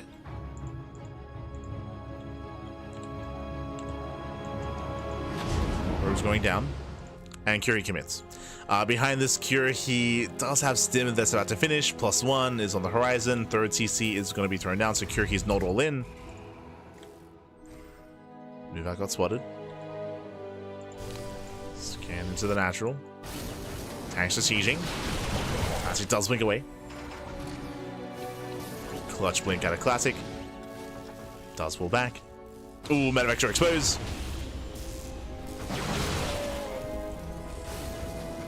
And once again, he's just going for the main base for a second time. Does go for the blink, going for the reactor. Okay, this time won't get the reactor. Thankfully. Still trades well. We'll lose 1. Stalker will lose 2. Uh-oh. And choose 3 Stalkers go down. They blinked out of Classic at the same time. Those LSA bust into the natural. Force field on the ramp.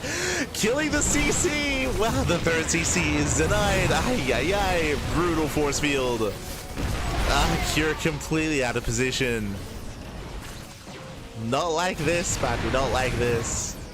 And this doesn't kill Cure, but it does cripple him. Again, he had a 3rd base halfway done. Denies the 3rd. Takes momentum away from Cure. And Classic just chilling. From here, he's just chilling back at home. We can now get a 4th Nexus. I'm sure Classic was hoping for a little bit more, maybe a denial of +1. Maybe sniping the eBay.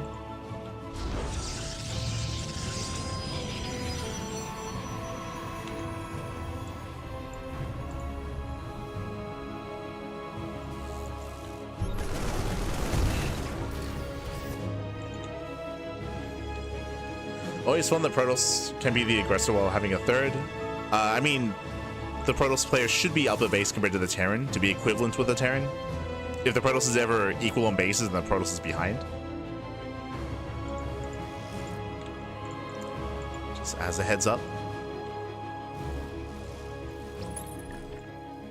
As from here, Cure again, he still does not have his 3rd base. Classic now getting his 4th, maintaining his lead. As again, the 3rd base should already be down by now if it wasn't cancelled earlier. And Storm is ready. Storm is ready. Nice spread, nice pre-spread out of Classic. Sorry, out of Cure. Is pre-spread. Landing his 3rd base.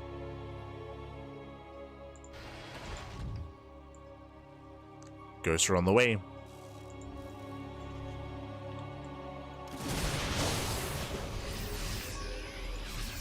LiuLi has spoken. LiuLi says a lot of things. Nice storm jump.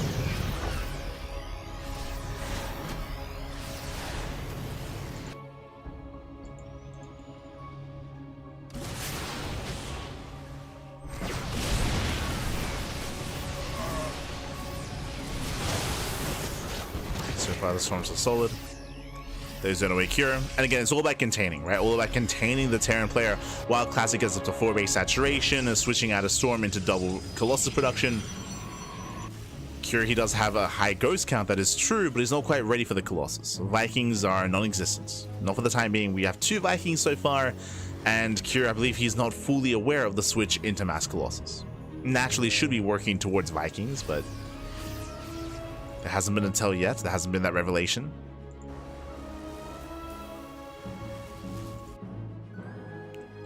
Classic pulls away. Again, there's no need for Classic to break the third. It's all about denying the fourth, right? Deny the fourth base for as long as possible.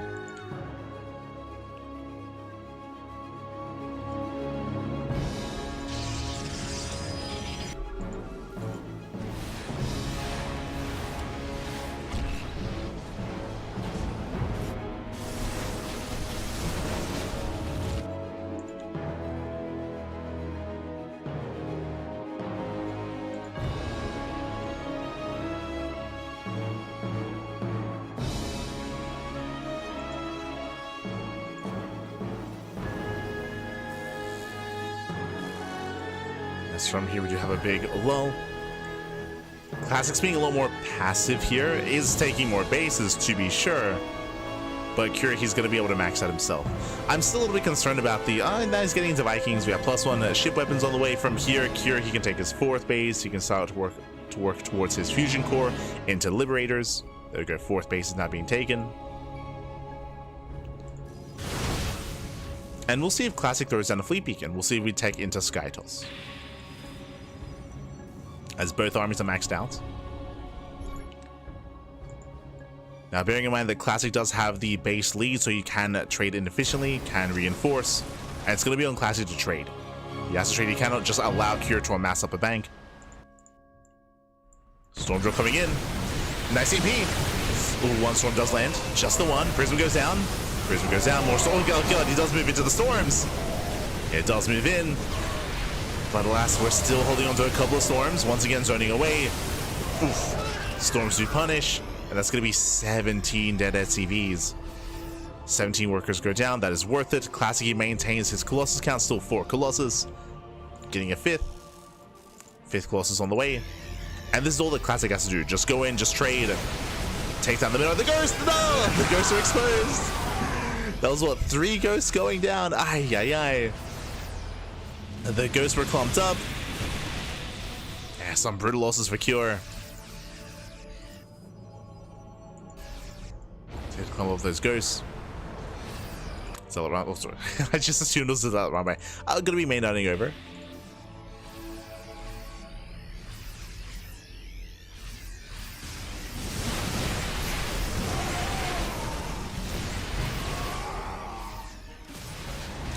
Cure does run away. Takes down his first 2 Colossus, not bad. Oh, the storms are still brutal though. There's 1 storm left. Resets a Colossus count. Last Classic still has a gateway army. He will chase, takes down all the Vikings, and GG gets called. GG gets called. Cure, he is broken, and Classic will claim the series 2-1, advancing on to the grand finals. GG. Oh, I just realized that the in-game overlay was incorrect. Oh god. my apologies. It's not Tuna Cup. My apologies. Sorry, it was a little bit haphazard getting everything ready. There we go. We'll fix it up. With that, GG well played. With that, congratulations. Classic, he will claim the series. He will advance on to the grand finals. And we spoke about it at the start of the broadcast. Could anyone stop Classic and MaxPax from facing off in the finals? I mean, so far, Cure did fail to stop that from happening. Classic has made it to the finals, but we'll see if he does indeed face off against MaxPax or if Creator can stop him. Let's go. As we're heading on over here into the next round. The best quote about statistics. Statistically speaking, oh, a dog and their owner have 3 legs each. Oh no. I mean, I would imagine most people are aware that a leg is only like one thing to pull off of. It's a very shallow way to kind of like assess a series. I think most people know that. But it's all good. It's all good. As we're getting into our next matchup here, it's going to be a PvP between MaxPax and Creator.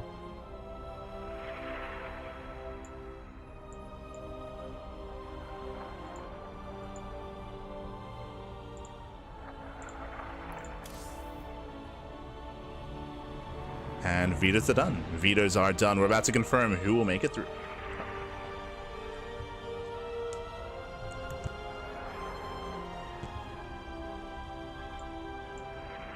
We go.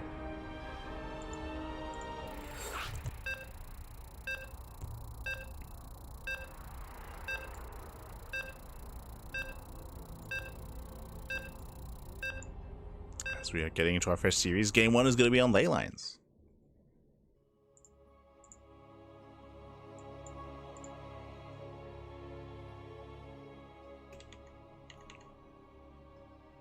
Here we go. Going to be loading into ley lines here for our fresh PvP, and we have seen a back and forth in recent times between both of these players. We'll see if that trend continues. As spawning in the bottom left-hand corner of ley lines, we have the South Korean Protoss player. We have the red Protoss. It is a creator. And spawning in the top right-hand corner, we have the blue Protoss player. The blue Protoss representing Satchel Gaming, representing... oh, sorry, from the land of Denmark. It is MaxPax. And if you're in the chat, you know what time it is. It is Gamba time. Predictions are now open. Place your bets on who you think will claim the series. Best of luck in the chat as we get into our PvP. Let's go.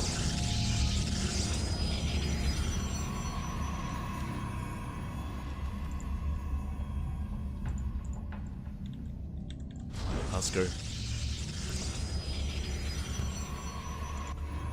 As from here, we have our initial openers. Welcome to ley lines. Ley lines, of course, has no ramp coming into the natural, so we do expect 2 gate openers all around. When it comes to MaxPax's style as of late, if you haven't been watching him over the past, what, 4 months at this point, MaxPax, or 3 to 4 months, MaxPax, he has stopped going for purely gate cybercore into expansion builds with faster stargates. He has adopted and embraced the 2 gate opener, just like everyone else. So 2 gate opener at a MaxPax against 2 gate opener from Creator. From here, Creator, he does veer off towards the left-hand side. He can potentially commit to a proxy. So far, it looks like a proxy Stargate location, as it is close by air towards the main. So we can set up the pylon, we can set up the proxy. This is close enough by ground where technically this could also be a proxy robo into a mortal play, but we're leaning a little bit more heavily towards Stargate. We'll see. Regardless, we should be throwing down a tech structure of some sort. So our eyes are on Creator. MaxPax, he's fully aware. With the probe scout, he confirms pylon is missing. Pylon is missing, pylon is nowhere to be found. So MaxPax, he's aware that something is wrong. Is it real or is it fake? My concern is that this is a pretty common proxy location. Like, there's not really anything too special here. It's not further back, for example, to avoid the scout. It's not at a more unorthodox location. There's a high chance that MaxPax will check this location. A high chance he'll scout. As he's going to be checking the southern half first. So it does check the vertical location instead. Probe is moving in, and probe, yeah, will confirm. As we mentioned, like, this is one of the common locations, and it gets found almost immediately. MaxPax knows. So now he's aware it's a very real proxy. He's now aware that it's not a one base all in. Stargate play is designed to harass, designed to get economic damage.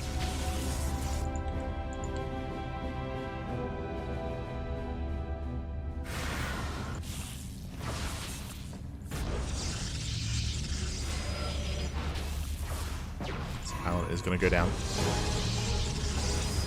far, MaxPax is keeping up. Yeah, he shuts down the proxy. Brutal start here for Creator. Forced to cancel the Stargate. Responds with a robo. Very late robo. Late tech out of Creator. And Creator, he falls behind. He falls behind.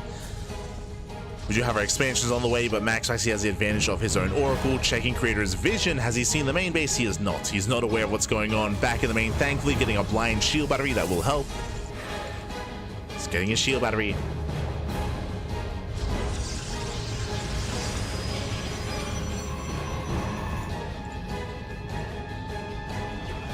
And Creator, he will be ready for the Oracle, at least for the first one. Bearing in mind that 2 Oracles, they will one-shot probes. Ooh, as Adepts are being hunted down. Hunts down 1 Adept.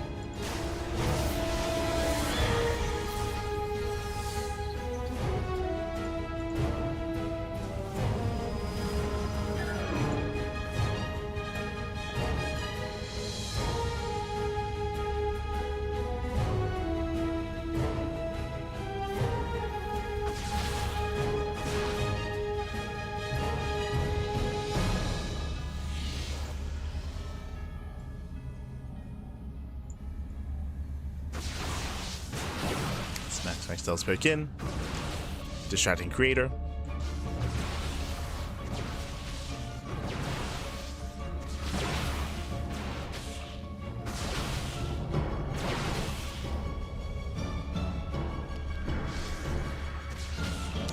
Oracles, they just collapsed on the main army. Creator's army split. And so far, nice save. Juggles well. Controls the Stalkers. So far, it's keeping up to Oracles. They can one-shot Oracles. One Oracle runs out of energy, though. Okay. Creator holds. Creator, he's holding on. So far, so good. Despite the disastrous start, he's surviving here. He does minimize losses. And Creator, do you see what I see? I see another gateway. Okay. Throws down a third gateway. Moving out with a War Prism. Creator, he's committing. At the same time, Adept shades in, but only one Adept. That's not good enough. Adept goes down, and Creator can focus on this push. Creator's moving out. First shield battery is now done for MaxPax. He's got a stasis trap. Creator, does he notice? Does he see the shimmer? He does. Yeah, he does. Nice, very nice bait. Yes, the Creator. Baits out the stasis. Boys are being pulled. MaxPax getting desperate. Again, he's up against an Immortal. We have almost an equivalent Stalker count. MaxPax gets across the map. Ooh, Probe's gonna be falling. And Creator losing a lot of workers back at home. It's gonna be 5, 6 Probes falling. And now we commit. Creator committing in. Please add a couple of Stalkers. Better juggling towards the end. Better juggling, but that's still gonna be 11 Probes falling. No! Takes down the defensive Stalkers. MaxPax gets the entire mineral line. The Creator, he was already all in, but now he cannot sustain Warpins. And now MaxPax just has to survive. Doesn't get the Immortal. Does go for the dive. Blinks in, takes out the Prism. Prism goes down. Immortal goes down. And MaxPax, it looks like he should hold on here. Oh, some of the Stalkers left idle. I left a little bit idle, wasted DPS. He's getting close here, but MaxPax, he survives. He survives with double the worker count.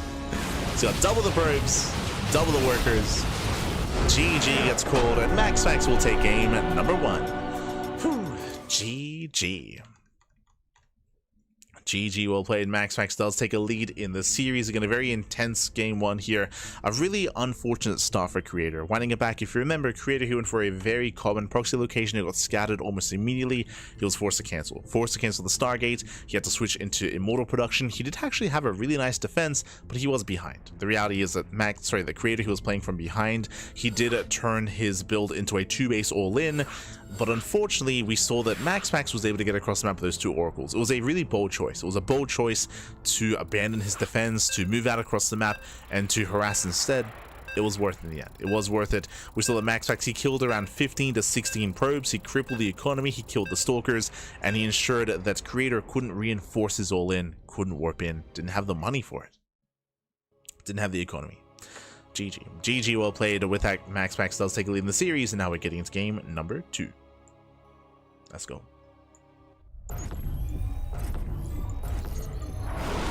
I see in chat, is this PTR or current patch tournament?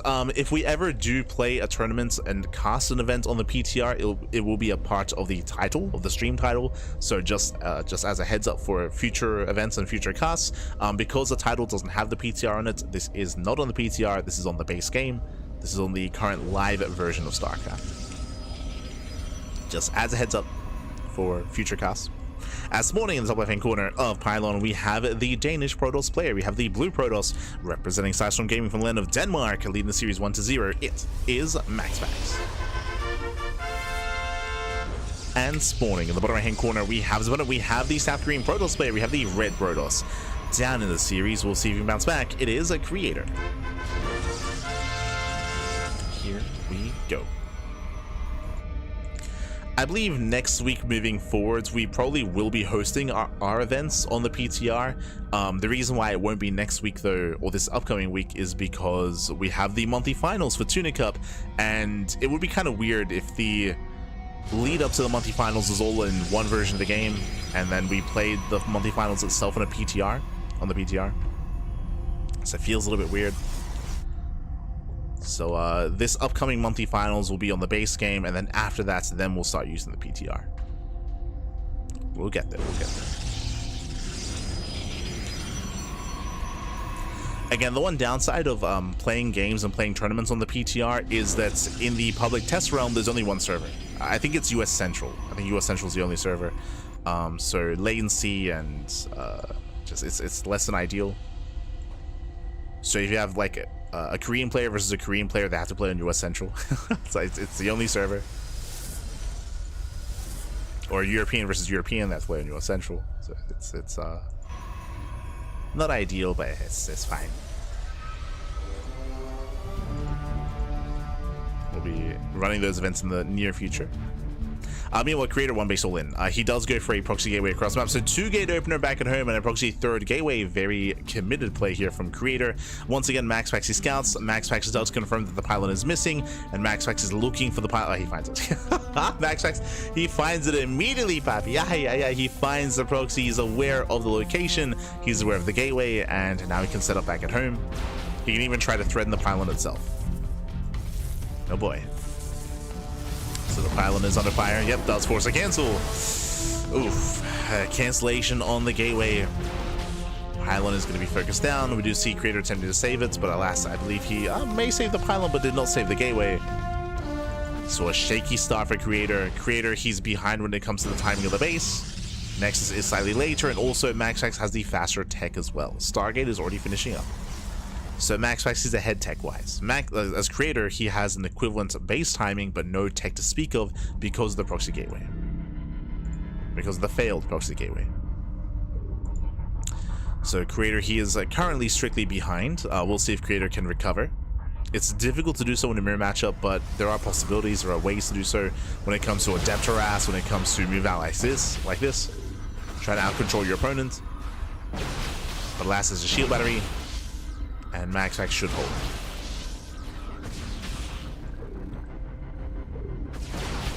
Should hold, he should defend. I say that shield battery does run out.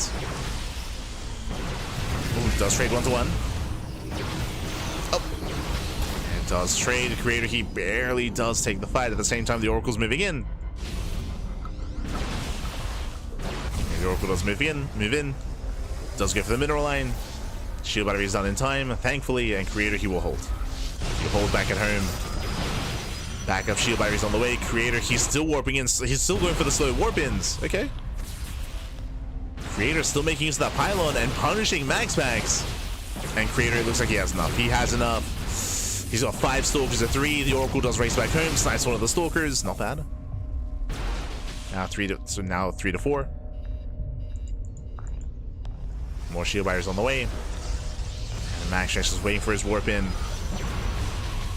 Again, Creator's been reinforcing with that pylon. So here come the Adepts. Double Oracle moves out across the map. You can see here basically 0 saturation. As Creator, he's very committed here. Ooh, there's a recall by Chrome as the Oracles hit the main, and they're crippling the economy. I mean, the economy is already crippled, even more so.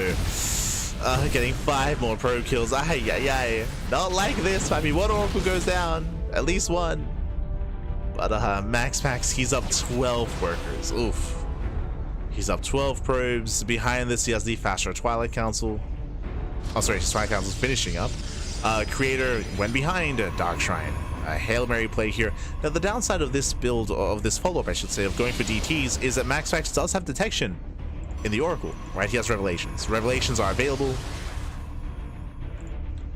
Not the best form of detection, but detection nonetheless. So there is a way for MaxPax to deal with this. Now, thankfully for Creator, there's only one Oracle, right? The first Oracle was sniped. So only one.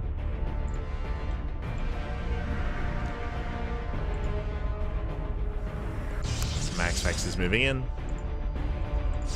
Creator, he has nothing at home to defend. Creator, he just moved out. He's got soldiers on the right, soldiers on the left. And there's nothing here. There's nothing here. The Adept will fall. Max actually just walks into the natural. There's nothing to do. Does recall though. Yeah, he gets scared. He gets scared. He sees no probes. He sees no probes. He recalls back home. He's like, hold on, where are you? And he's ready. He's ready back at home. Now, recall was just used, so the Oracle cannot recall back home. Doesn't scout the Dark Shrine. Stasis goes off. The Oracle will escape. Does get away. DTs are warping in. We have DTs on the right hand side. Zero detection back at home. There is no recall available for the Oracle. But of course, MaxPax can always chrono out an Oracle. True. He supply blocked. Uh-oh. Big supply block for MaxPax. DTs are waddling in. They've won. This is the only chance. DTs. Nice control. He's on hold position. But DTs, they can one-shot probes. Yeah, can one-shot workers. The Oracle's on the way. I love that it's skirted around the edge of the map. There's Revelation. Yeah, there's Revelation. Cleans up the DTs. GG gets called. And MaxPax, he will take the series 2-0, advancing on to the grand finals. GG. GG, well played. Congratulations here. Congratulations to MaxPax as well as claim the series. Again, that was the one and only chance for Creator to win this game. Was, I don't know if you noticed, but his Stalkers were in position to intercept. He was hoping that the Oracle would race back home across the map and take the shortest rush distance across the map as well to race back home to go for the Revelation. And the Creator, he was in position, but instead MaxPax, he did hug the edge of the map. He hugged the edge of the map instead, played it safe, took longer to get home, but did make it back home in the end, and with that had the Revelation. GG. GG, well played. With that, we have our two finalists here. Exclamation mark B in the chat to have a look back yourselves. MaxPax will take the series 2-0, and we have MaxPax versus Classic in the grand finals. Let's go. Here we go.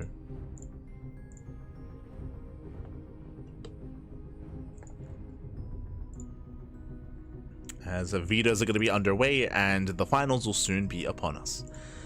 We were hoping we could avoid the mirror matchup PvP finals, but unfortunately not quite able to get there, so we're going to be going on a break. Going to be going on a short break, and when we come back, we'll have MaxPax and Classic facing off. We'll see you soon. We'll see you soon after the break. See you soon. See you soon.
And welcome back, everyone. Welcome back. Welcome back to the grand finals. It's grand finales here of the LiuLi Cup, weekly number 7. We were hoping, we were crossing our fingers here to get a non-PvP finals, but it could not happen. We could not solve it. The top 2 seeds of the tournament are facing off, and they have found each other here in the finals. In the bottom left-hand corner of Leylands, we have the Danish Protoss player. We have the blue Protoss representing Sidestorm Gaming. It is MaxPax. And spawning in the top right-hand corner, we have his opponents. We have the red Protoss player representing Virtus Pro. It is Classic. We go as we're getting into our PvP, as we're getting into our fresh best of 5. And if you're in the chat, you know what time it is. It is a Gamba time. Predictions are open. Place your bets on who you think will claim the series. Best of luck in the chat as we get into our PvP. Coming into this, it's going to be a tough one to call. MaxPax has, of course, in recent times reinvented his PvP. If you recall, for many years, for a very long time, MaxPax, he would do the same build every single game. Would go for a Gate, a Cybercore into expansion, or Gate Cyber Stargate into expansion every single game without fail. But over the past 3 months, we have seen MaxPax stop going for the quote-unquote MaxPax build and MaxPax opener, as it is less viable, as MaxPax has been having a very hard time making use of it, and instead has gone for 2 gate openers. 2 gate openers all around. Classic setting up for the proxy, and this is a prime proxy robo position. 1 base all in. 1 base all in out of Classic. Again, Classic, he's known for proxy robo. He does that very often to great effect. I did see someone in the chat, in the YouTube chat, mentioning how I rarely see these all-ins work.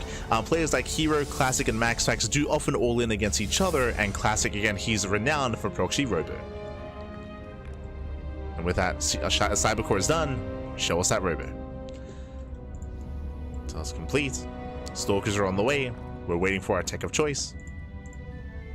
And there it is, proxy robo. Which again, is what we expect to see this multiple times in this series. 100%. In the best of 5, we expect to see it 2-3 times. Even if we go all the way to the ace match. Classic is very fond of it.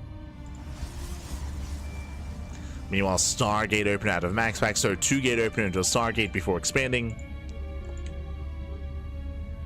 MaxPax, he can defend with this Dusk Out. Okay, Dusk Out does confirm. Nicely done here by MaxPax. He's going for the pylon. At the same time, Classic does come in to intercept. And Classic, he does get the first volley off. Yeah, he gets the shots off. Classic holds. So Classic, he will defend this position. He will protect the robo. It will get up and running. But at least MaxPax is aware of what's going on. At least he knows. So MaxPax, he scouts, but he cannot stop it.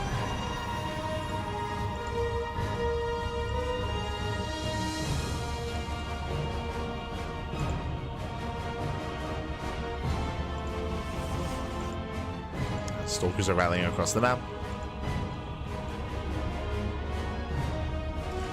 See in the chat, proxy robo is fierce even against Terran at low leagues. I mean, you can do anything against in the low leagues. It's you can make anything work. It's fine. Unfortunately, not seen at this level play against Terrans. As one Stalker goes down, Phoenix has arrived to zone away the Prism. As we're building up more Phoenixes. Now, for those that are curious, the purpose of these Phoenixes are to 1, zone away the Prism, 2, lift the Immortal. To lift and crowd control the Immortal. And just make sure that's not going to be a part of the fight. Immortal's on the way.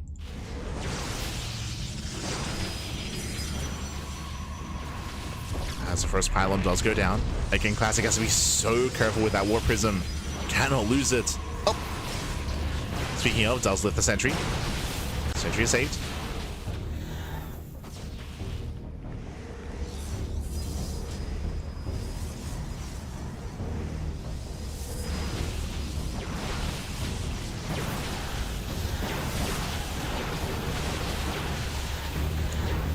Save. Classic going for the gateway itself getting quite low. The first Immortal has arrived. And Classic is gaining ground. Nice force fields. Oh, he looks down 1, 2, 3, 4 Stalkers. Brutal losses. Yeah, 4 Stalkers go down, and MaxPax, he takes a massive blow to his army. And we're just going in. Yeah, we're going for the kill. The Immortal! F2, Bappy. The Immortal gets left behind. So a little bit awkward there from Classic, a little bit of miscontrol. Yeah, the Immortal was not a part of the control group. With that MaxPax he's holding.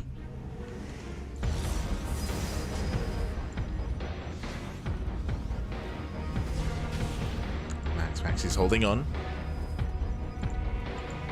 It's up to 3 Phoenixes. And so far up to 3. We have reinforcements all the way from across the map. These were the Stalkers that warped in to defend against an Oracle that never came. As we're going for another gateway. And there's only one gateway left here for MaxPax. He can warp in 1 unit at a time. Once again, force fields are going to be key here. The reason why force fields are so good is because there's no blink. There's no blink and there's no warp prism, so MaxPax he cannot escape force fields. Boys are being pulled. Nice force fields. They lock away the army. Gets 1 Stalker. 1 Stalker goes down. MaxPax, he supply blocked. Oof. Yeah, brutal supply block. The supply block, Pappy. He's throwing down 2 pylons. 2 pylons on the way. Oh. Classic, he wants that cyber core. Oh my god, that prism is a little bit far back. He has to push forward. His cyber core goes down, which means no more Stalker warp-ins. There's 1 sentry with the NG overcharge. Yeah, it does force field, locks down the army. He locks him down. The prism is a little bit too far back. Does on siege, and Classic is doing it. Classic is doing it. He's breaking through. He does have some wasted DPS there on the low ground, but does break through. And Classic, he does it. He overwhelms. GG gets called, and Classic, he takes game number 1. GG.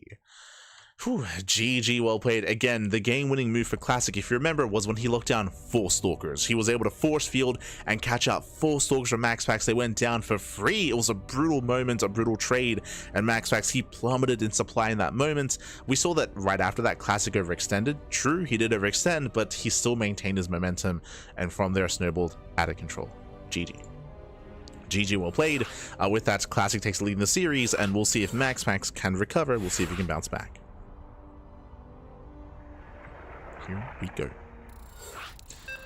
We'll see if he can make a series out of this as we're getting into game 2. Game 2 is going to be on Pylon. We're getting into Pylon.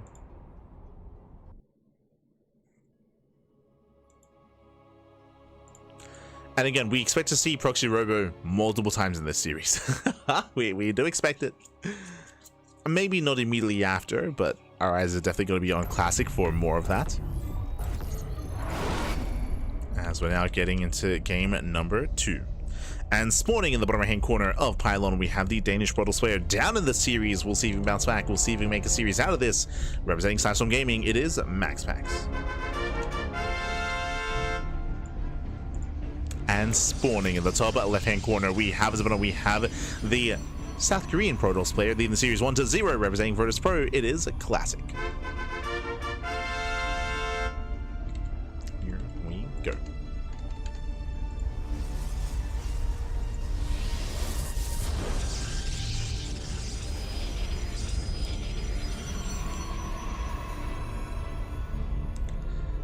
So now, to have our standard openers. And we'll see if MaxPax does mix it up. For now, going for his Probe Scout. Does move out. Oh, Estes lo Iran, papi. 2 weeks not seen. Punish me.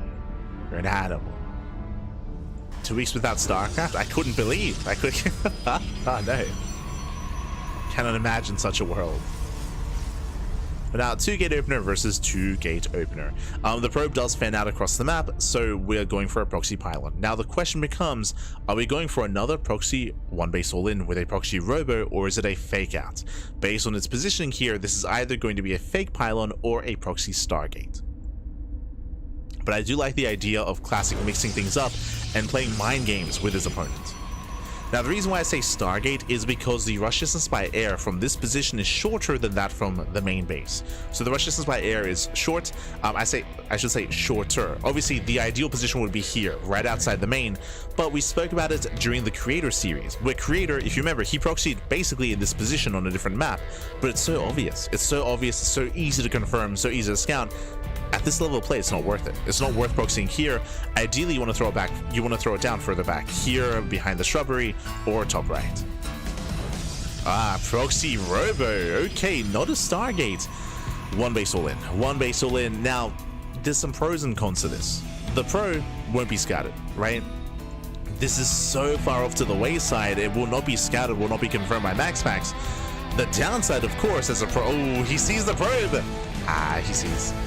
Yeah, he just saw the trajectory of the probe, so he's going to be checking this location. He does check, again, the standard proxy Stargate location. He'll check the second standard location, and then he'll go further in further back. Does he scout the robo, though? It's going to be close. He's right next to... no! Yeah, he's right next to it. He pulls away. As we mentioned, a very high chance this goes unscattered because it's so far away. The downside, reinforcements are going to be delayed, right? The Immortals rallying from this position are going to be so late. MaxPax expands. Oof. MaxPax, based on this build, he knows that there's a pilot missing. He believes it's fake. He believes it's fake, so he's going 2-gate opener Stargate into an expansion. So on the one hand, Classic, his reinforcements are going to be delayed. On the other hand, MaxPax invests into an expansion. So he's more vulnerable, he's more exposed. Classic, he gets a Stalker. Kills one Stalker already. Yeah, better trace for Classic, he gets one. The Oracle has arrived. Nice kiting. He kites back. Classic doesn't lose a single unit. The Prism has arrived, and now he knows. Yeah, now MaxPax is aware. He's throwing down more shield wires. It's going to be a tough hold for MaxPax. Oh my god. Yeah, some delayed reactions there from Classic. Stalkers are very low. Void Rays are a must. Shield battery in the main. Stalkers are moving in. Oh my god. Yeah, shaky defense there, shaky control there from Classic. Doesn't lose anything yet. A little bit messy. The Immortals waddling in. He'll get there eventually. Oh no! Jesus. Yeah, the Immortal has arrived. Classic, he hasn't lost a single unit yet, but the Stalkers are quite low. Guys moving in. Prismatic alignment is activated. Classic has to wait it out. He has to wait out the alignment. Loses 2 probes in the main base. Classic does defend. He defends the main, moves in. One Stalker does go down. Classic losing 1. And again, is this taking too long? Just trying to warp in, trying to reinforce. The base is getting low. Oh. Nice juggling. Saves the Stalkers just barely. Sentry does force field. Depth goes down, another Stalker falls. MaxPax is holding. Yeah, MaxPax is holding on. With the arrival of another Void Ray, with the completion of another shield battery, he is holding, he's defending. But the base is getting getting low. The base is still getting low. He's going for the dive. Does go for the dive, does get one Void Ray. Does try to at least takes out all the Stalkers. But he loses so many Stalkers in the process. Not worth it. Yeah, MaxPax is holding. He's holding on. That was not worth it for Classic. He lost so many Stalkers. 11 Stalkers went down. Oof. And we have a series. We have a series. As MaxPax is on 2 bases, he barely saves the expansion. Classic, he made the choice. He made the choice not to kill the base. He tried to kill MaxPax instead. And it wasn't worth it. Wasn't worth it in the end. He made the choice to commit to try to focus on the Void Rays. In the end, he didn't kill one, right? Yeah, he didn't kill a single Void Ray. Oof. And again, that's the double-edged sword of this proxy setup here. It's just how late the Immortal arrived. The fact that he's relying on pure Stalker reinforcements, no more Immortals. I mean, again, he just cannot rally. Cannot rally. Going for one final last-ditch attempt. But he shouldn't break this. Like, it's no shot MaxPax has ever broken here at his natural. He's got 5 shield batteries. 5 batteries, 4 Void Rays.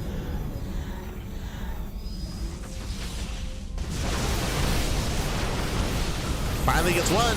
One Void Ray finally goes down 7 minutes in. He gets one. course, feels A zone away.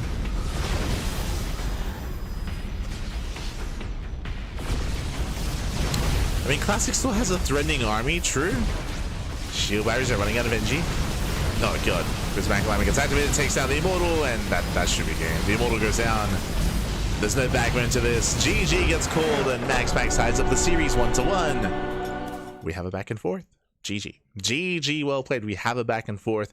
We have a series, and we'll see who takes a lead in the series as we get ready for game number 2. It was an interesting build out of Classic, going for the proxy robo, but a different variation because he only ever made one immortal, right? It makes sense because you just can't reinforce. It's just too far away, right? The robo is too far away, so he just could not reinforce with extra immortals, so he only had only one immortal. It was relying purely on Stalker Warpins, but you saw how delayed it was. You saw how long it took to really have a substantial army to work with, and alas, Classic just could not break that position. It took too long. We had 5 shield batteries. We had 4 void rays. MaxPax holds. And with that, we're now getting into game number 3. Going to be loading into Incorporeal. Feed the Ducklings, Pappy. They're cranky. Oh no. Here we go. No tanks to slow things down. There are slow PvPs out there, depending on the players. This is personally why I enjoy PvPs incorporating the Korean players like Classic, Zaun, and Hero, just because they typically create these high-octane games. But when it comes to players like, well, when it comes to a lot of the European players, I should say, very often we have like slower PvPs where the game does slow down and we get into things. I should also emphasize that some of the Koreans are like this as well, specifically Nightmare and Creator. Like, we have seen them take a slower approach at PvP at times. It wasn't the case between Creator and MaxPax, but it does happen from time to time. As here we go, as we're getting into our next game. As we're getting into game number 3, and we're here to determine who will take a lead in the series. As in the bottom right hand corner, we have the Danish Protoss. For Sidestorm Gaming, it is MaxPax. And spawning in the top left hand corner, we have the South Korean Protoss player. We have the red Protoss for Virtus Pro. It is a Classic. Why do all Protosses go proxy or all in against MaxPax? That is not true. That statement was true maybe a year ago. No, sorry. That statement was true like 6 months ago, 4 months ago. But as I was trying to mention before, MaxPax, he has stopped going for greedy builds. But if you're curious, if that statement holds true in 2024, 2023, 2022, the reason for that was because MaxPax would often go for greedy builds. I was trying to emphasize this earlier, but MaxPax's build in PvP for many years was Gate into Cybercore into Stargate into Expansion. Basically, he would skip the second gateway. Which means MaxPax would be vulnerable to all-ins. That's why you will often see all-ins against MaxPax. But in the current meta, as I mentioned before, as of 3 months ago, we've seen MaxPax stop going for those builds and started going for 2 gate openers. That's why Classic is expanding. As you can see here, Classic is not going for an all-in. Meanwhile, MaxPax does proxy. Let's go, it's MaxPax's turn. So Classic, he does go for a gate expand into Cybercore. A very greedy build here by Classic, which means it's on MaxPax to punish. It's time to proxy Robo. Cybercore is done, Robo is on the way. 1 base all-in out of MaxPax. So again, MaxPax, he started going for all-ins himself. The reasoning for this is because MaxPax now basically only goes for 2 gate openers. So MaxPax has changed his approach over the past couple of months in PvP.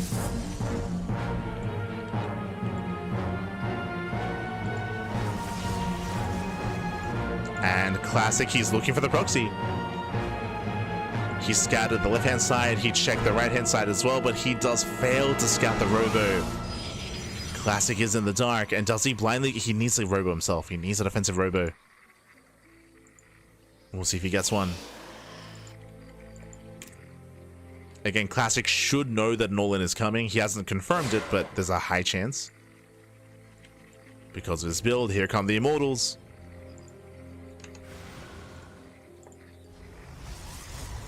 He's going for his 3rd gateway. Sorry, 2nd gateway. Oh, God.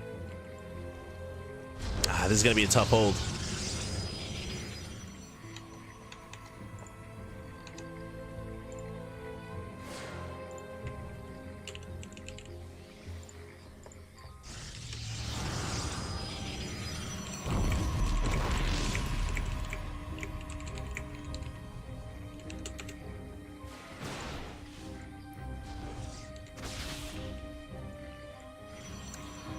So MaxPax does move in.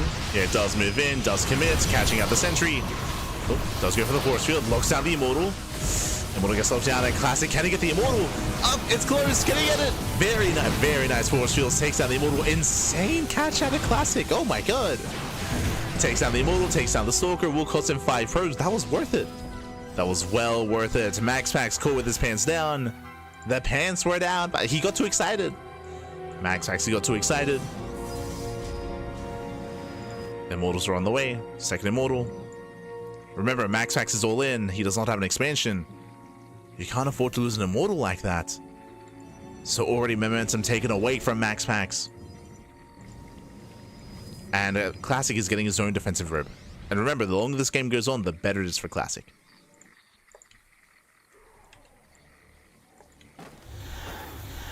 Reps into the main.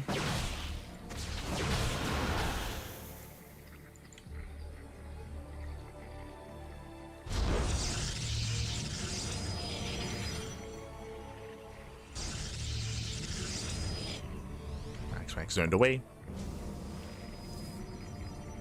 Again, he's still trying to make this work. He does make another Immortal. He's got his own sentries. Now, bearing in mind, sentries, they are king for both players right now. I mean, I say for both players, mainly for MaxPax, because Classic has no blink. He has no blink. His own Warp Prism is still on the way. Without that Prism, he cannot escape those force fields. But the Prism is coming. Yeah, the Prism will pop out in time. Second Immortal has arrived for MaxPax, and he's going to try to lock down the army. He's going for the force fields. He's moving in. Oh, the Prism does overextend. Does force field, does lock down one of the Immortals. Gets the sentry, gets one. Doesn't get the other. So far, good hold here from Classic. So far, so good. He does rally over. Rallies over, takes, oh, doesn't get the sentry. Clutch control, but second sentry goes down. Again, better concave here for Classic. He does have his own defensive Immortal now. 3 shield batteries as well. And Classic, he holds. Yeah, Classic, he holds. He shuts this down. Soul control. And he can just chase down MaxPax. Oh, the Prism! Oh my god. Prism, he can barely save the Immortal. Clutch save out of Classic. Sorry, out of MaxPax. But again, he's just going to be hunted down. He'll lose an Immortal. Crazy juggling. Oh my god. Very intense juggling, actually. As somehow MaxPax, he barely saves one Immortal, but it's going to be hunted down. Yeah, it should be hunted down here. Adepts take him into the shade. Ooh, Prism falls. A messy fight here from Classic. The shield of the Immortal, he saves it. The shield's trigger. Classic overextends. But even though this fight was actually a better fight for MaxPax, Classic is still ahead anyway. That's the scary thing. Classic is still ahead. Now, he did fumble that fight, 100%. Like Classic, he did mess up. Did fumble. He got too excited. He got too... Yeah, just got too excited. Got too cavalier.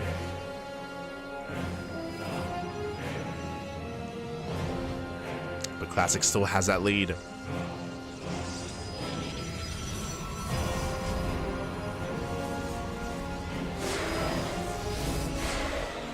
No shot, he dives on the Immortal again. No shot. Here we go, Adept harassed into the main. Now, this is a way for MaxPax to recover. If he can get some economic damage. We have Adept spreading a shade into the natural. We have Adept dropping into the main base. Yeah, Classic is late to react, late to respond. Out of position. He rallies everything into the main. And probes are going down. This is a good start as he gets even more damage. 5 probe kills, very nice. And MaxPax expands. Now, MaxPax is still behind. True. Ooh, as he will lose the Adepts.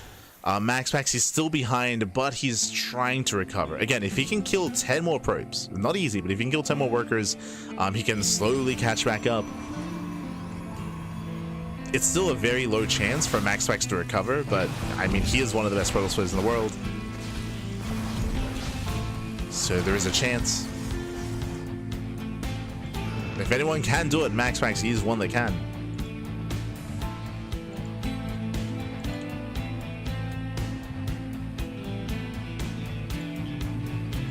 Going for the drop play. Finds the proxy.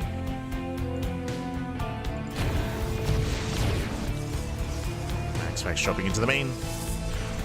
Once again, Classic out of position. Can he get the prism? Is he distracted? Oh no! Classic! He's distracted! 1, 2 volleys! Ooh, 2 immortals go down, and this is what we're speaking about. Classic is making mistakes. He's making mistakes. He's losing 4 probes in the main, 5 probes in the main go down, 6 probes even. 6 probe kills, 2 immortals. MaxPax, he's clawing his way back into this. Oof. And Classic just commits. He commits across the map. Do we recall? Going for the base trade. We're going for the base trade. This is the best chance for MaxPax is to commit. Boys are being pulled. Boys are being pulled. Probes are going down from both sides. Remember, Classic can't afford to lose some workers. Classic is still ahead. Just because this is the best chance for MaxPax doesn't mean that it's going to be easy here. It does recall. He can catch out this army. Uh-oh. Not bad. He recalls, does get the immortal. Late recall here, late reaction, but GG gets caught. It's still too much. And Classic will take a lead in the series. GG. Whew, GG, well played. MaxPax, he made the best out of a bad situation. He made the best out of it. He was able to catch the immortals, get probe kills. He was still far behind, despite all of that, is the reality of the situation. Even there, catching at the immortal, even there with the recall. The problem was that MaxPax, he was still down like 15 probes. He was still down heavily in the economy. So it was a good effort there to try to recover from being far behind. GG. Classic takes a lead, and now Classic is 1 game away from claiming the series. Was impressive though. Was impressive out of MaxPax. Most Protoss players would have just tapped out far sooner, and it would have been less close. Here we go. So 1 more game here, and Classic will claim the series. The pressure's on MaxPax. Oh, as up next, we're going to be loading into Torches. Torches, of course, is one of the more aggressive maps in the map pool, and Torches, specifically in PvP, is known for what? Known for Phoenix Wars. Phoenix Wars are very common on this map, so we'll see if we embrace Phoenix Wars here as well.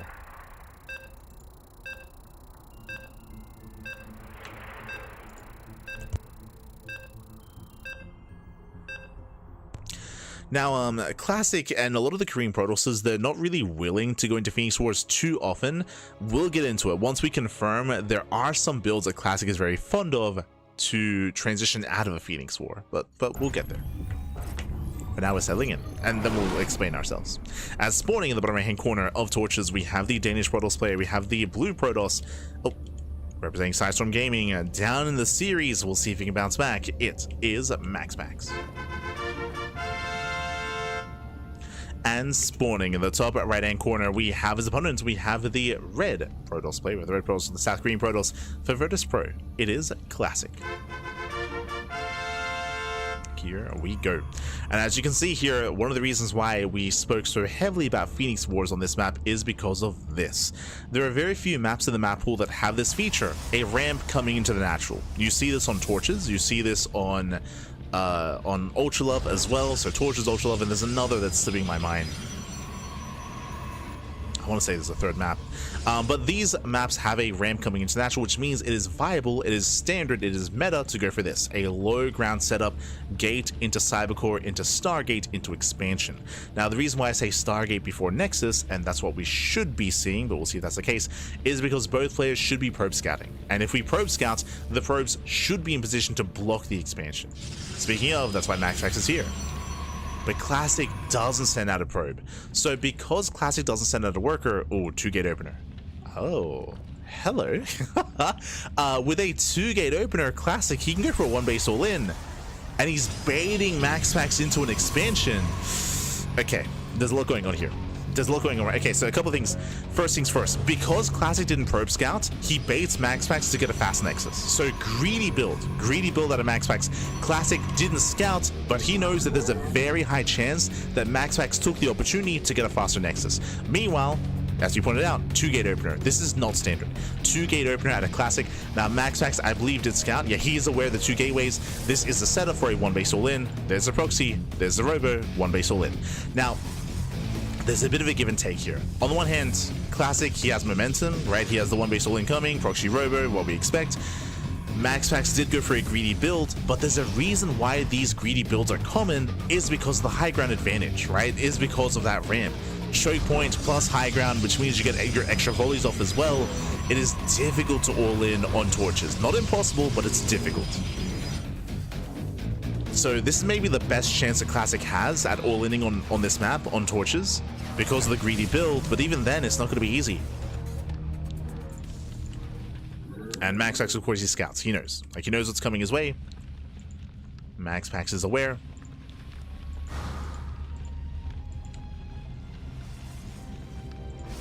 Like, these are some big brain plays out of Classic, which is really cool. I'm not convinced it's going to work, I'll be honest.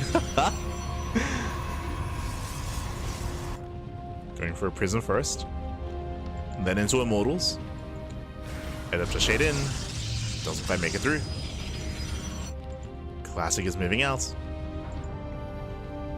And here comes the defensive Void Rays. First Void Rays on the way. Classic, he scouts, he confirms the Void Ray production. Blinks in, does force the shield battery. As we have a full wall here at the natural. Classic does load up. And MaxPax. He spots a Prism. Yeah, does spot the Prism, is unable to deny the drop. Adepts bust into the main base, and then going, sorry, Adepts Stalkers and Adepts bust in. They're going for the workers, they're going for the mineral line. Probes are going down. Ooh, we'll lose one Stalker though. Prism gets away, getting 5 probe kills so far. Oh, the Prism doesn't get away! Ah, that's a massive loss, massive blow. Prism goes down, but we're still killing probes. 7, not bad. 7 probes, getting up to 8, 9. No shield battery, true, 9 probes.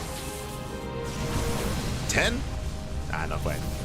So 9 workers go down. This would have been good against the Adepts, but losing 2 Stalkers and the War Prism, that might just be game, to be honest. Like, that might just be game. Because this second War Prism should have been an Immortal, right? This should be an Immortal. There should be a second Immortal coming out, and Classic can then reinforce and then push towards the natural. To lose that Prism, like, that is something you can't afford to lose.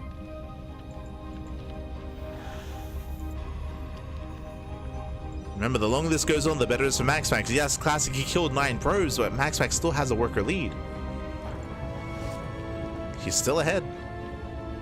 Oh, is he gonna expand? No shot. Ay, ay, ay.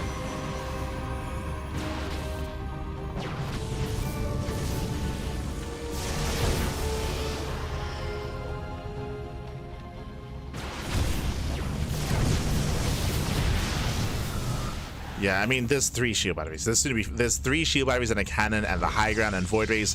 There's no breaking this. Like, again, this is why it is very common on this map to go for a greedy build, to go for the faster nexus, because how difficult it is to break this position, as you can see here before you. This is why all-ins are typically they're typically avoided on torches. Classic is going for it.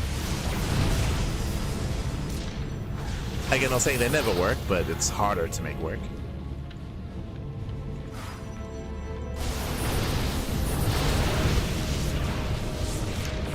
Void Rays A zone away.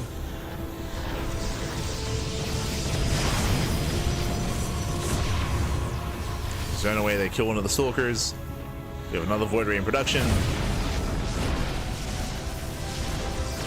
And again, Classic is just not gaining ramp fast enough. Getting up to 8 Stalkers, and Classic, he knows he cannot break his opponent anymore, he expands. Ah, that's a brutal expansion. Oof. So Classic, he admits that he cannot break MaxPax. It's not gonna happen. Gets one of the Stalkers. Goes for another as well. Gotta respect the Void Rays. True. That's up to how many? Up to 6 Void Rays.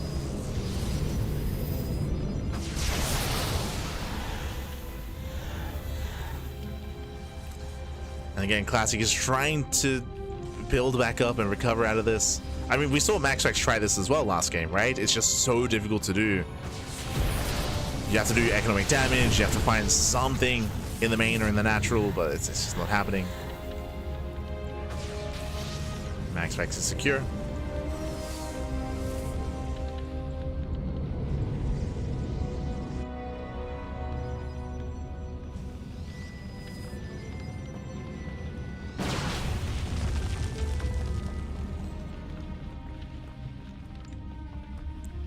Now, true, if the natural base was the goal base, then maybe, right? Like, the goal base could have been a factor in this game, potentially.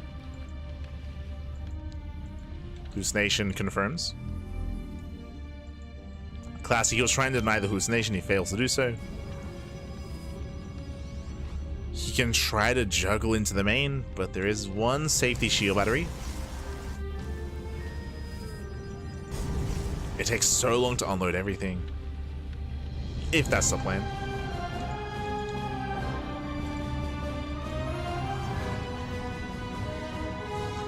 And from here, MaxPax can just take a third base. And we should be working towards, I was going to say, River's already done. Third base is on the way.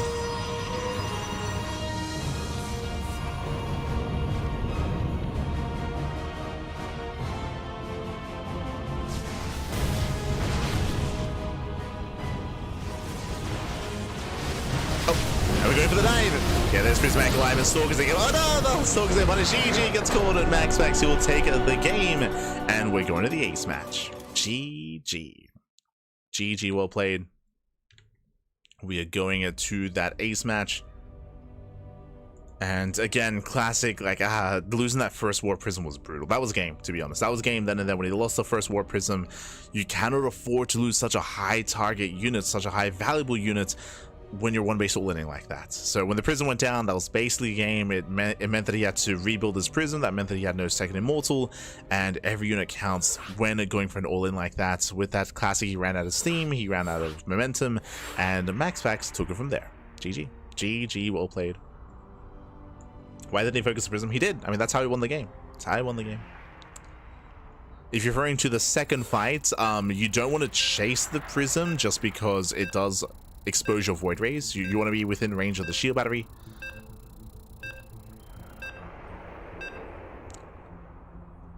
So MaxPax was just playing it safe, and there was no reason to overextend, right? No reason to chase. Luciano, papiga. Buenos dias, buenos dias. Buenos dias. Good morning, good morning.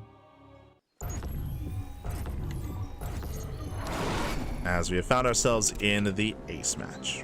And spawning in the bottom left-hand corner of Persephone, we have the Danish Protoss player. We have the blue Protoss representing Sidestorm Gaming, tying up the series and forcing the ace match. It is MaxPax. And spawning in the top left-hand corner, we do have his opponents. We do have the red Protoss player, the red Protoss player himself. We have the South Korean Protoss. It is classic for Virtus Pro. We go.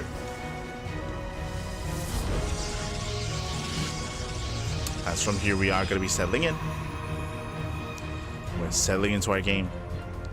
And we'll see if Classic does go for another proxy. This time, remember, there's no ramp. There's no ramp coming into the natural base, so we can set up quite nicely here on, or we should be going for 2 gate openers. You can all set up nicely on 2 bases and go for the faster expansion. It is risky to do so here, so we should be seeing 2 gate openers all around. Should be. 2 gate opener out of MaxPax. Classic. He's going for a gate expand. He's going for it.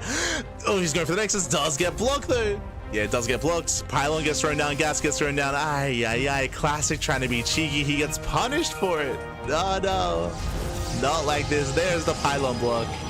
So Classic, he was hiding his probe to go for a gate expand, but he got spotted. He got spotted. MaxPax with the spider sense, the game sense, Piper, the game sense. And Classic, he went for a delayed pylon, delayed gas geyser, assimilator. And already this is a better start for MaxPax. And MaxPax, he can respond with a 1 base all-in. Hey, okay. Let's go. Ace match, we're so lucky today. True. Where's the ace match? Now MaxPax, he's going for a Stargate opener. No proxy, no pylon, no one base all in. We're going for a 2-gate opener into Stargate.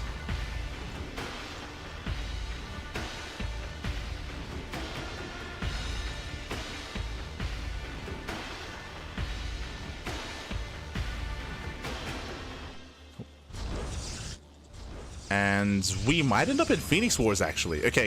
Couple things. So, MaxPax, he sees the Stargate. He knows about the Stargate at Classic. Classic, he also scouts the Stargate. So, despite the map itself, we are looking towards Phoenix production. So, Classic, because both players scout each other, we should... Oh, bold move. I was going to say, we should be making Phoenixes. Speaking of, there it is. Phoenixes for MaxPax. For Classic not to make a Phoenix, this is very risky. So the goal, the plan here for a Classic is to get across the map with the Oracle, avoid the Phoenix, and get economic damage done. It's a risky maneuver here from Classic. It can fall in its face or it can work wonders. Here we go. Does make the Oracle, does hug the edge of the map. MaxPax, does he find the Oracle? Does he find him? So far, he has not found him. Does pull back. The Oracle's moving in. Yeah, so far unscouted. MaxPax out of position. Oracle moves in, and we're going for the mineral line. Going for the probes. MaxPax completely out of position. And with that 1, 2, 3 probes going to be going down. Oh, at the same time, the Adepts then do shade in. Adepts say shade into the mineral line. That should not have happened. And this Oracle only gets 3 probes. Meanwhile, Classic, he's gonna lose everything. Wow, he'll lose everything across the map. 7, almost 8 probe kills. This is critical damage. 8 probes going down, and MaxPax, he will lose some workers himself. But remember, this is only Adepts from MaxPax. Classic, he invested into the Oracle, and because of the Oracle, that means that Classic is behind in the Phoenix count. That means Classic, he has less Phoenixes. That is dangerous. Second Stargate's on the way. MaxPax going to Mass Phoenix. Looking to just extend his Phoenix lead. And this is just a brutal position for a Classic.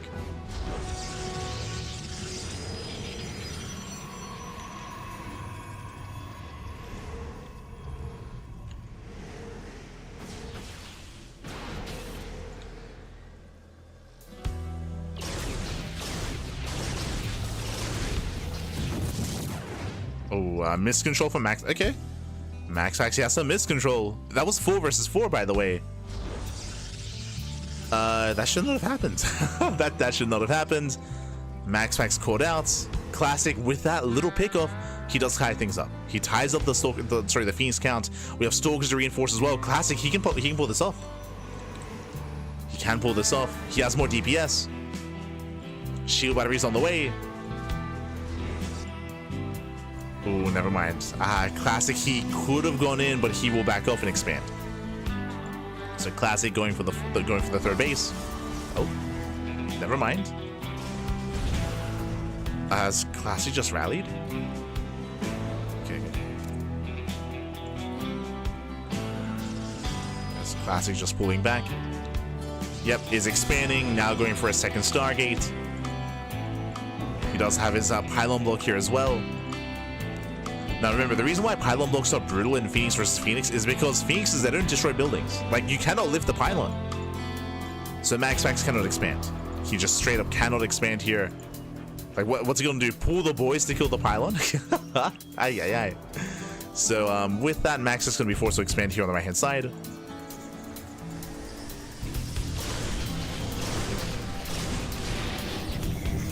kills the hallucination. Hallucination confirms more Phoenixes.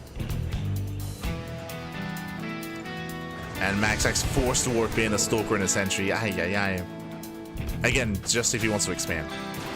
Classic takes the lead. He's ahead in bases, ahead in economy. Fleet beacons on the way. That's going to be for Phoenix range.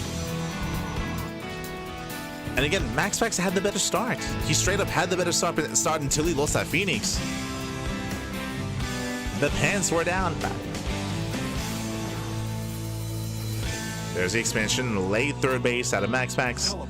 He never scouted the third base timing. Ooh, that's why. He never saw how greedy Classic was being. MaxPax, he saw the pylon, so he assumed that Classic was going to double down. I did as well, to be fair. Classic has a ring of pylons. As we mentioned before, because of the lack of ground units and anti-ground attack, that's why these pylons do serve so well.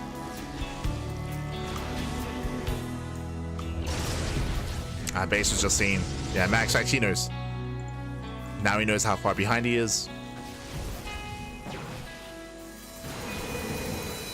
Phoenix range is a big power spike. What does this mean? This means that Classic is going to shoot first. He's going to be able to shoot first with that extra range. And one volley can mean the fight.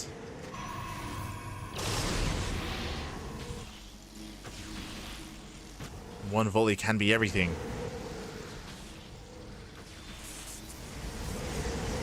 Ooh, yeah, bit of miscontrol there. Classic will lose one Phoenix. He does not stack. Classic, he engages before Phoenix range, so miscontrol out of Classic. MaxPax is up 2 Phoenixes. Oh, gets one volley up. He gets one, he gets 2. Kai's back. Yeah, Classic has to Kai back. He's too close. He's too close here, and MaxPax, he does have the Phoenix lead. It's still very close, though. The Stalkers do help Classic. And Classic, he takes the fight. Yeah, he does take the fight in the end. Gonna try to chase him down. And Classic, he will run away with this. GG gets called. Classic does take the fight, does take the series. And Classic will be this week's LiuLi Cup champion. GG. Whew. GG, well played. Congratulations. Classic, he will claim the series. He will take it again. MaxPax had the better start in this final game, but he lost that Phoenix. He lost one Phoenix down the center of the map. He had some miscontrol there, and he also misread his opponent. That was the other big moment here, is that MaxPax, he saw the pylon in the center of the map, so he thought that Classic was going to reinforce and keep pushing. So MaxPax, he turtled up on 2 bases. He turtled on 2 bases. Meanwhile, what did Classic do? Classic expanded. He expanded, he took a 3rd base, and he got his base up and running, got it saturated. That's why he could afford a faster fleet beacon. That's why he could afford all those spotted pylons, and that's why he could afford Phoenix range as well, because Classic took that economic lead and snowballed out of control. GG. GG, well played. Whew, with that, congratulations. Classic, he does claim the series, but a very intense, very close, very clutch back and forth. Very close, very clutch, and with that, Classic, he will claim it. He will be our champion. Congratulations. My condolences to MaxPax. Again, MaxPax, he has been reinventing himself in PvP. As we mentioned before, Classic's PvP now looks very different to what it did look like 4 months ago and 3 months ago even. So again, MaxPax has been readjusting, reaffirming, and I mean, we'll have to readjust again once we get into the new patch with the PTR that will also be impacting PvP as well with the changes to the shield battery. And potentially with changes to Storm as well. I know there have been some murmurings going on where, depending on how Storm lands, Storm might be viable in PvP depending on how good or how bad it is. So we'll see what the final changes look like in regards to the PTR, as they will be, of course, impacting all the matchups. With that, though, thanks for watching. Thanks for the support. We do appreciate it. Congratulations to Classic. Shout out to MaxPax for making it to the finals. And if you're just now tuning in, again, this is a weekly tournament. LiuLi Cup is a tournament run by LiuLi, run by Saber. Saber, of course, he's a Chinese caster, Chinese commentator, and he does run this event on a weekly basis, an open cup that leads into a monthly finals. So if you want to tune into more LiuLi Cup action next week, we'll be here. We will be here next week, of course, same time, same place on the CranKy Ducklings. Otherwise, we can catch up on the rest of our schedule here. Exclamation mark, I don't know. I think we have a command, sorry, a counter command, I think. So you can check that out. But as you can see here, we have a very lean schedule for the first time in years. Unironically, for the first time in years, we always pride ourselves on the fact that we cast more StarCraft than anyone else out there. Like, that's what we do here in the CranKy Ducklings. For the past 5 years, we cast more StarCraft than Wardy, more StarCraft than Steadfast. We cast multiple times a day, every single day. But for the first time in a long time, we have a lean schedule. Look at this. We're still live every day. We're still live every day, but only once. Only one cast a day for the most part here. Again, with slowing things down a little bit here, I would like to sleep at least a little bit. So we're slowing things down, and we have, for the most part, 1 cast a day as opposed to 2 casts a day. So we're slowing things down a little bit. We are human. Can confirm we're at least a duckling. We're at least. And part of the reason for this, one, I did want to take things slow coming into the off season. Like, to be honest, if I really wanted to, I could still cast twice a day every day. Like, there is enough StarCraft going on. I could fill this up with Kung Fu Cup. I can fill this up with StarCraft Evolution tournaments with the new PTR patch for SC Evo. I can fill this up with the Code for Giants Cup cast as well. True, Code for Giants Cup, LiuLi Cup, Sunny Lake Cup as well from the CIS region. If I really wanted to, I could fill this up like we usually do, but we're slowing things down a little bit. Partly one, because it's the off season and we did want to take things a little bit slower coming into the off season, a little bit at least.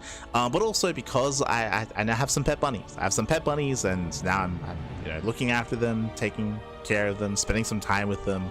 They've started to free roam. They started to free roam in our living room / kitchen in the next room. I've started free roam, at least like what, 5-6 hours a day sort of thing. So whenever that's happening, I'm usually just there to make sure that everything's okay, they don't get into any mischief or anything like that. They have tried to get behind the fridge. I had to seal everything up to make sure that doesn't happen again. So they try. They're adventurous. They're very adventurous. And very cute as well. If you want to check them out, check out our Discord. Over in our Discord server, have been posting some photos. So yeah, just, you know, other priorities, other things going on, spending some time outside of just purely casting StarCraft. It's crazy. It's crazy. Still a lot of work to do, don't get me wrong. Still a lot of work to do in regards to editing VODs, scheduling VODs, but yeah, this does mean that I can sleep. And again, we're still live on a daily basis, but only once a day, sort of thing. Like we still mix in a couple of extra casts every now and then, as you're seeing here, but for the most part, we're going to try to slow things down coming into the off season before things ramp up again, because they will ramp up again. And as I mentioned, if we really wanted to, I could just cast twice a day as well. There's enough going on to do so, but I want to slow things down. So if you see, if you do notice that we're live a little bit less, now you know why. Now you know why. Winning in PvP over MaxPax now. If you've been unfamiliar, there've been a lot of players like MaxPax, sorry, like Hero, like Classic, like Hearthstone. It was 2 weeks ago. Hearthstone also beat MaxPax in PvP. Crazy, crazy. It's the Hearthstone, the captain himself. But yeah, PvP has changed quite a lot over the past couple of months. Changed quite a lot. Baby proof? No, bunny proof. Unironically, I have been bunny proofing. Quite a bit. They're testing the bunny proofing. They're testing it. But otherwise, thanks for watching. Thanks for tuning in. We do appreciate it. Our next cast is going to be tomorrow with the Pondcast. The Pondcast tomorrow evening is going to be our next event. Likewise, Masters of the Game is going to be over the weekend. We have MSO on Friday. We have a Pixar Cup on Sunday. That's going to be a replay cast to catch up on Pixar Cup from earlier this week. And of course, more StarCraft. Again, still on a daily basis. The quality control is intense. It is very intense. It's very intense. They're testing everything. But otherwise, thanks for watching, and I'll see you tomorrow. I'll see you tomorrow for the Pondcast. Until then, thanks for watching. Hasta luego. Ciao, papi, ciao. Hasta luego. See you next time.